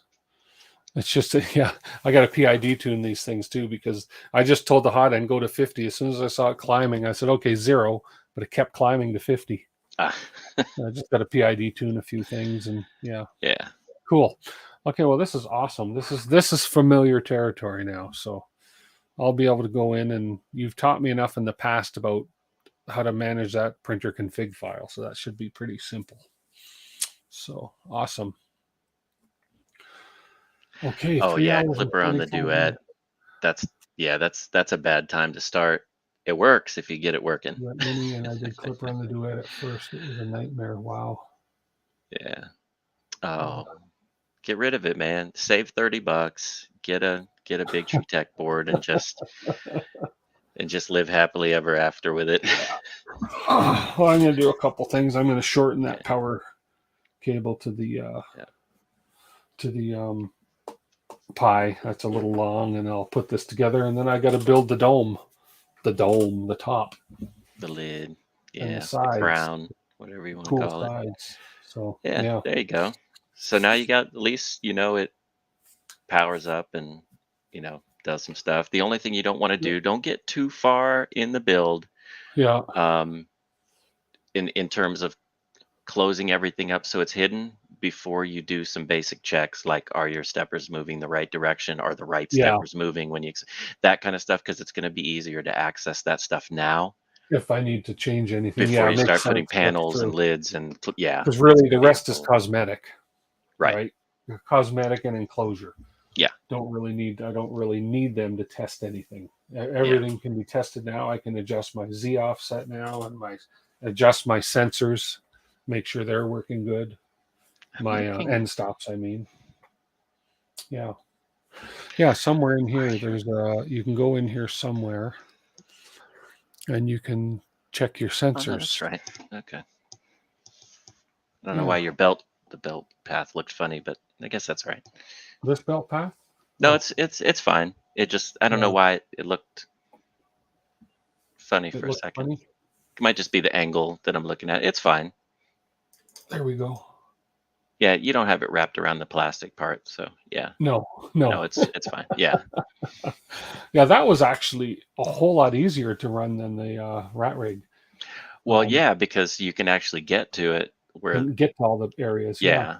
yeah. Yeah. But that's the difference between, so Rat Rig's design is a good design, but it's an enclosed kind of street Yeah. hidden or streamlined Yeah. visual look. So yeah, it's harder to get to run those This is belts for sure. definitely a more complicated build because of all the pieces, and there's still a ton of pieces to go. I mean, with the lids, with the covers and everything. But That's easy stuff. What I found difficult about it was just that everything had to be done in the same 5-inch space. yeah, well, especially on that mini Yeah. afterburner, that was Ugh. that was a challenge and a half. That's mine's in the garbage, and I went a different route. So Wow. yeah, Yeah. So for sure. Yeah, you can okay, see well, here, if you can see what I did on oh, mine, if I let can me. pull it forward, is yeah. So I just went with the LGX Lite Oh, okay. from, and I forget the guy's name who designed this, but it's on Bontech's site. So I just Okay. went with that. So I didn't have to do anything of the top half What's of that that. display you got on yours? That little display on the bottom. That's just the V0 display, Oh, the okay. LDO V0. Yeah. So Oh, that's, that's the one but I got, isn't it? Yeah. yeah, same one you have. But as far as putting this together, it takes like 5 minutes, and Yeah. there's 3 parts to print, Yeah. not 15 parts that can't rub So, together. Yeah. so once I get this running, the next thing I got to do is figure out how to run it off my laptop, out of my Wi-Fi and all. And somebody said a mini something router, Oh, just a pocket, like a portable pocket router. pocket router. Okay. Yeah. Google it, Amazon it. You'll find one and just Yeah. plug it in, and some of them will just automatically create a little network for you so that you can Okay. just direct Yeah, it I'll to get it. that. I'll get that all tested and stuff Yeah. before the show to make sure, because the Yeah. whole idea is to have this thing printing something at the show. So, Mhm. yeah. You got That's plenty time. kind of Yeah. the whole From whole this agreement. point on, Yeah, it's, I don't want to say it's smooth sailing, but from this point on, the frustration has eased off quite a bit, yeah. a lot. Oh, it Yeah. has. Yeah. Yeah. Well, there was The a few lid, getting the lid frustrating ones. on and aligned and your panels where you want them to be, and Yeah. all that kind of stuff is just Hoping I didn't miss any inserts. JC, Uh, you done MC'd it up and said it was easy. Oh yeah, I did. I screwed it up. I said it was easy. yeah, yeah. Yeah. I thought Yeah. Wi-Fi extender from Walmart to use in a hotel. Oh, okay, Yeah. Same. It's the same kind of thing. okay. So basically, I can use. I'll be able to use the same IP address to get into it. Yes. But yeah, okay, Yeah. yeah, If you set it up that way, yes. okay, cool. I'll have to. I'll figure it out. That stuff I can figure out pretty simple. It's yeah, Yeah. it's yeah. Or you can just pull its IP. It'll, the little router might just want to assign one to it, but Oh, I see. Okay, it's easy. Yeah. yeah, It's I'll be not able a. to. I I have said lots there of time to again. set I things ruined it. there. You ruined It's it. easy. It's easy. Yeah. Yeah, stop it, It will you? should be. I know. Yeah. Oh yeah, Steve. That it like the mini afterburner is it's like every other Voron thing. It's any it met a need that needed to be designed to the 100th power, because because those people that do it just go, let's overbuild and over design Well, everything. And I get it. It's I get what their intent was, and they met that intent. It does work. It works efficiently and works great, but you can run into problems for varying different reasons that make it a challenge. Yeah. well, the thing that I'm not concerned about, but I fear, is that if you have a clog or something, you got to rip that hot end apart. It Uh becomes a task and a half. yeah. Like instead of a 5 minute job, it's like a 25 or a 30 minute job or even more. Yeah. But yeah, Yeah, and it's basically, a BMG, yeah, um and that's, which isn't a shabby extruder. yeah. But like with this, I've already hit the spec flow rate limit on the hot end. Mm, So I'm going to change that out to yeah. probably a Mosquito, because it's that Dragonfly BMO, Right. and it Okay. works Yeah. great, but it's it's peaking 9.9 Mm, at infill, and I'm like, yeah. if I want to play with it to go any faster, I need something with a higher flow rate. So, and I've got Mosquitoes, and I got a couple Mosquitoes and a Copperhead sitting around. That I threw the Copperhead on Yeah. just because it got lonely sitting Yeah. The around. mosquito works phenomenal on the rat rig. So Yeah. Yeah, that yeah. was a bit. It was a big difference when I took it from the V6 to the Mosquito. Magnum with CHT nozzle. I have a CHT nozzle on the rat rig on the mosquito, and yeah, I Hmm. think that works well too. Yeah, So yeah. I for have a sure. point .6 CHT that I throw on the Daedalus Mm, sometimes, and that's got a Mosquito mag. Well, that's got a Mosquito Magnum. Mosquito Magnum. That's a Mosquito Magnum. mm. That's a Mosquito Magnum. Okay. I have a regular Mosquito for this Yeah. that I can put in, and then I've got the Copperhead on that one. Wow. So, but I mean, for this one, I don't know. We'll see what happens. Yeah. Yeah, the CHTs are nice. They're They great. do, like, Yeah. yeah, they bring you up a level from what the only thing that like the reason that I kept the Dragonfly on here was I have some glow in the dark filament that I want to use, and I know Oh. that with the Mosquito, with the Copperhead, that's not a long-term use case with those heat breaks. So Right. it eventually will fail because they're thin wall. So I wanted one, but but the Prusa's got the V6 in it, so I might just do it over there because it's all PLA for that glow in the dark stuff. So Right. Yeah. Very cool. Yeah, I was impressed with I printed all the parts out of ABS. hmm And I only had to reprint one, but it was my own fault. But otherwise, all the clearances, tolerances, everything were spot on, and I was quite impressed with that. It's the first time I'd run ABS on my Flash Forge, so Hmm. yeah. it looks. I mean, it looks good. Looks good Yeah, from here anyway. I kind of like the color match. It's like an army green and black. So I didn't know what color kit they were sending me until I opened it. So hmm yeah. So I figured, oh well, I'll get the green ABS because I didn't have many choices. And I thought if I get like a red kit and it's red and green, it's a Christmas printer. I mean, what the There you heck? go. So Or you could have printed it in yellow and made it like an Iron Man printer. true. Although with my supplier, he didn't have yellow ABS at the time, and I can't. Beggars can't be choosers. He gave me 2 rolls of ABS for nothing to print these Oh, parts. So well then, yeah, that take was what you that can was get. super nice of him. So I said, well, you'll get some kudos at the maker fair for it. So along with Yeah, the other Steve, guys. this So, this kit is from uh, one of Wade's kits from Mandela Rose mm. because it's got a different. He puts his own bed that he makes, a mag bed in it. Okay, Um, yeah. so it's just that's the biggest. But I think he only does the gold or only gold and red Wasn't or gold gold a and limited black. edition thing though for an anniversary? Yeah, he Yeah, only offers I think 2 colors. I don't red and yeah, and gold since he said his is good. It's got to be gold. yeah. Must be his I other would have one. liked purple Yeah, would have been cool too. So yeah, but anyways, beggars can't be choosers. I took what I got. So true, true. But now I'll tell you, if you haven't printed the Sparta ABS Plus, you'll see a big difference between the way that it prints and other oh really? ABS. Yeah, Really? Oh yeah. okay. Because like I like Matter Hackers ABS for Yeah. functional parts, and I have Coex ABS that I also like for functional parts, and they print pretty similar. Mm, Sparta's ABS Plus prints like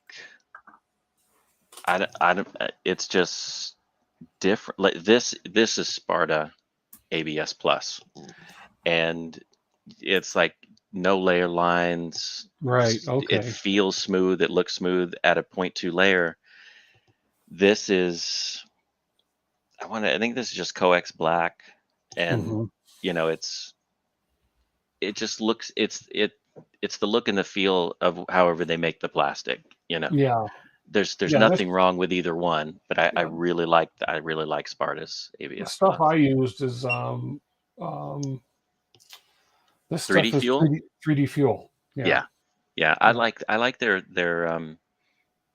And it their printed like PLA Pro, yeah, PLA Pro something, PLA. Pro I PLA. have a lot of their Pro PLA actually. I just got a bunch of rolls in of stuff, hmm and that works amazing. And the hmm ABS printed like butter. I mean, hmm a lot to do with the printer too. It was on my enclosed Flash Forge. hmm And ever since FlashForge upgraded their firmware and their slicer properly, you can actually now set the Z offset for your nozzles independently.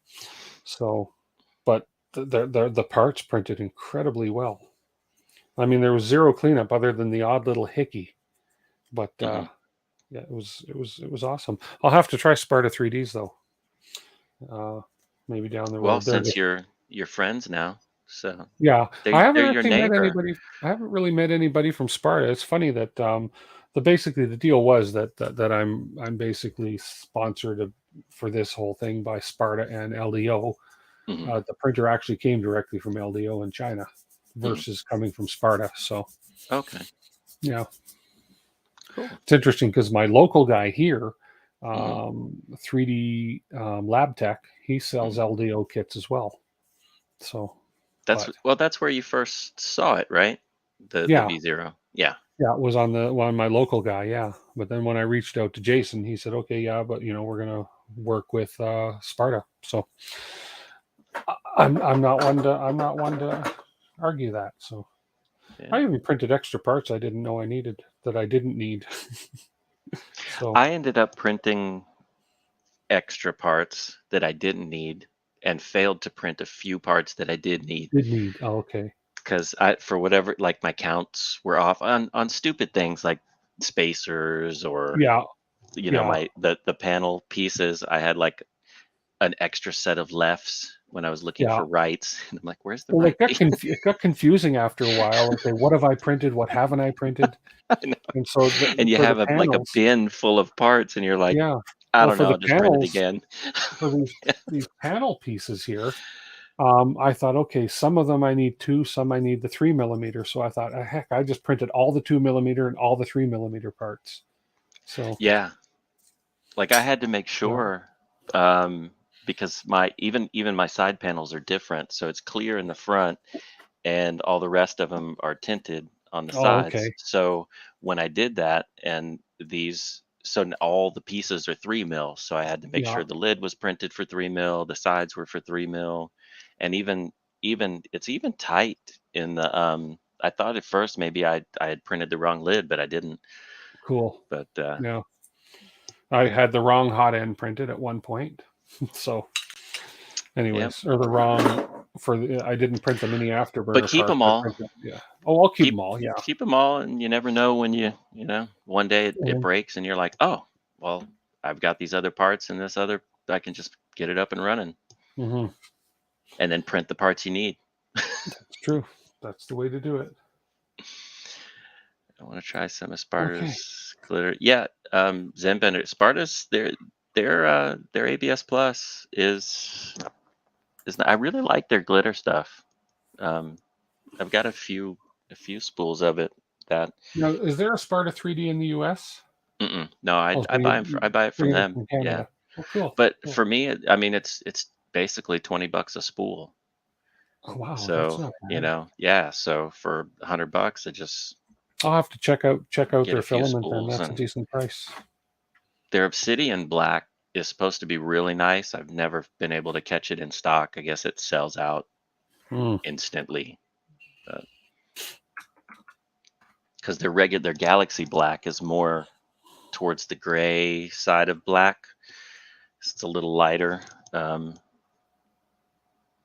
and that's what I had for this originally, and I didn't like it, so I just Mm. threw on the black ABS that I had, and I'm not going to redo it now. So Yeah, their prices are pretty decent.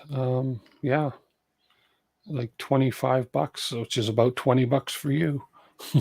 So, oh, because you can shop in US dollars there too. Oh, there we go. yeah, Yeah, 1995, 1983. yeah, Wow. yeah, and shipping isn't bad either. So I think it's Hmm. like $15 or 20, but less than $20. Right. No, That's there's why their it makes ABS. sense for me to buy more than one spool, at a time. Yeah. Well, their ABS Plus is only 25 Canadian. Holy crap. And they have a ton of colors. Yeah, Wow. Okay. I'm gonna have to try that eventually and see. And they're 1 kilogram rolls, I assume. yes, Yeah, they are. Wow. Yeah, sometimes you gotta watch that. Say, man, that's a good price. Well, hey, it's only 500 grams. yeah, Yeah. yeah, Cool. yeah. Wow. Everything else, like the Pet G, everything else I get from Coex, unless they just Yeah. don't have a color that I'm looking for, because they're here. They they they give me a discount, Yeah. but it's you know Yeah, well, it's like my local guy. I get 15% off all filament I buy off him now. mhm. So, and it works for me. But I'm starting to like ABS. I may start printing more in ABS. Mm. Yeah, I like I find myself printing a lot more in ABS since I built the Voron. Um, like Yeah, the Daedalus, it prints 99% of the time PETG. yeah, yeah. It's I the profile for it's tuned great. It prints fast. It prints PETG wonderfully the way it's set up. So I just leave it alone. Hmm. The Voron ABS, I tried tuning it for PETG and I just couldn't get it. I couldn't get it anywhere near what this was putting out. And they're basically the same machine. Just one has a Yeah, top. yeah. I don't know why. It just wasn't having it. But It happens, right? It's just I agree with you. There's like I've got my FL Sun, this speed racer, the SR. mhm, I cannot get PET G to print very well on it at all, but PLA, beautiful. Anyways, yep, it's weird. yeah, But yeah, some every and then you'll have somebody else that'll have one that say I can print PET G all day on it. So yeah, no, yeah. no, But I don't, I mean, out of these machines, I don't have any other machine that'll print PETG as well as that. at Wow. 100 millimeters a second, but that will, Right, right. or I mean, I can get it to go 120 Hmm. if I'm okay with a blob or two here, or whatever. But just at a solid 100 millimeters a second, for inner and outer walls, for PETG, that's not bad. Right. I'm No sure kidding. people can do faster, but for me, that's fine. Yeah. Yeah. Hmm. Well, I'm going to go to bed. It's 10 to midnight. Oh, it's almost So, midnight for you. Yeah. yeah, it is. I appreciate the help, Jason, as always. Yeah, anytime. Well, I mean, we Yeah. had good help too. I mean, Oh yeah, that like I was tell you, I Zen mean, Bender I don't and know everything, but I can yeah. help you. Thanks Zen Bender, Brant, Printer Prawn, and Yeah. gosh, who else was on here? Everybody chipped in. Everybody chipped in. Yeah, absolutely. Except Lightspeed, he came when it was all done.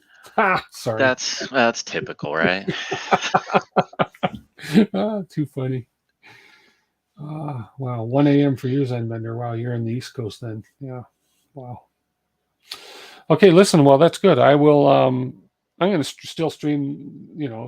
When I do my testing, just because I want to record everything. So I'm going to power this off for now and say good night. Bye. And the Hope it wires comes back still pulled. on. Well, yeah, no shit.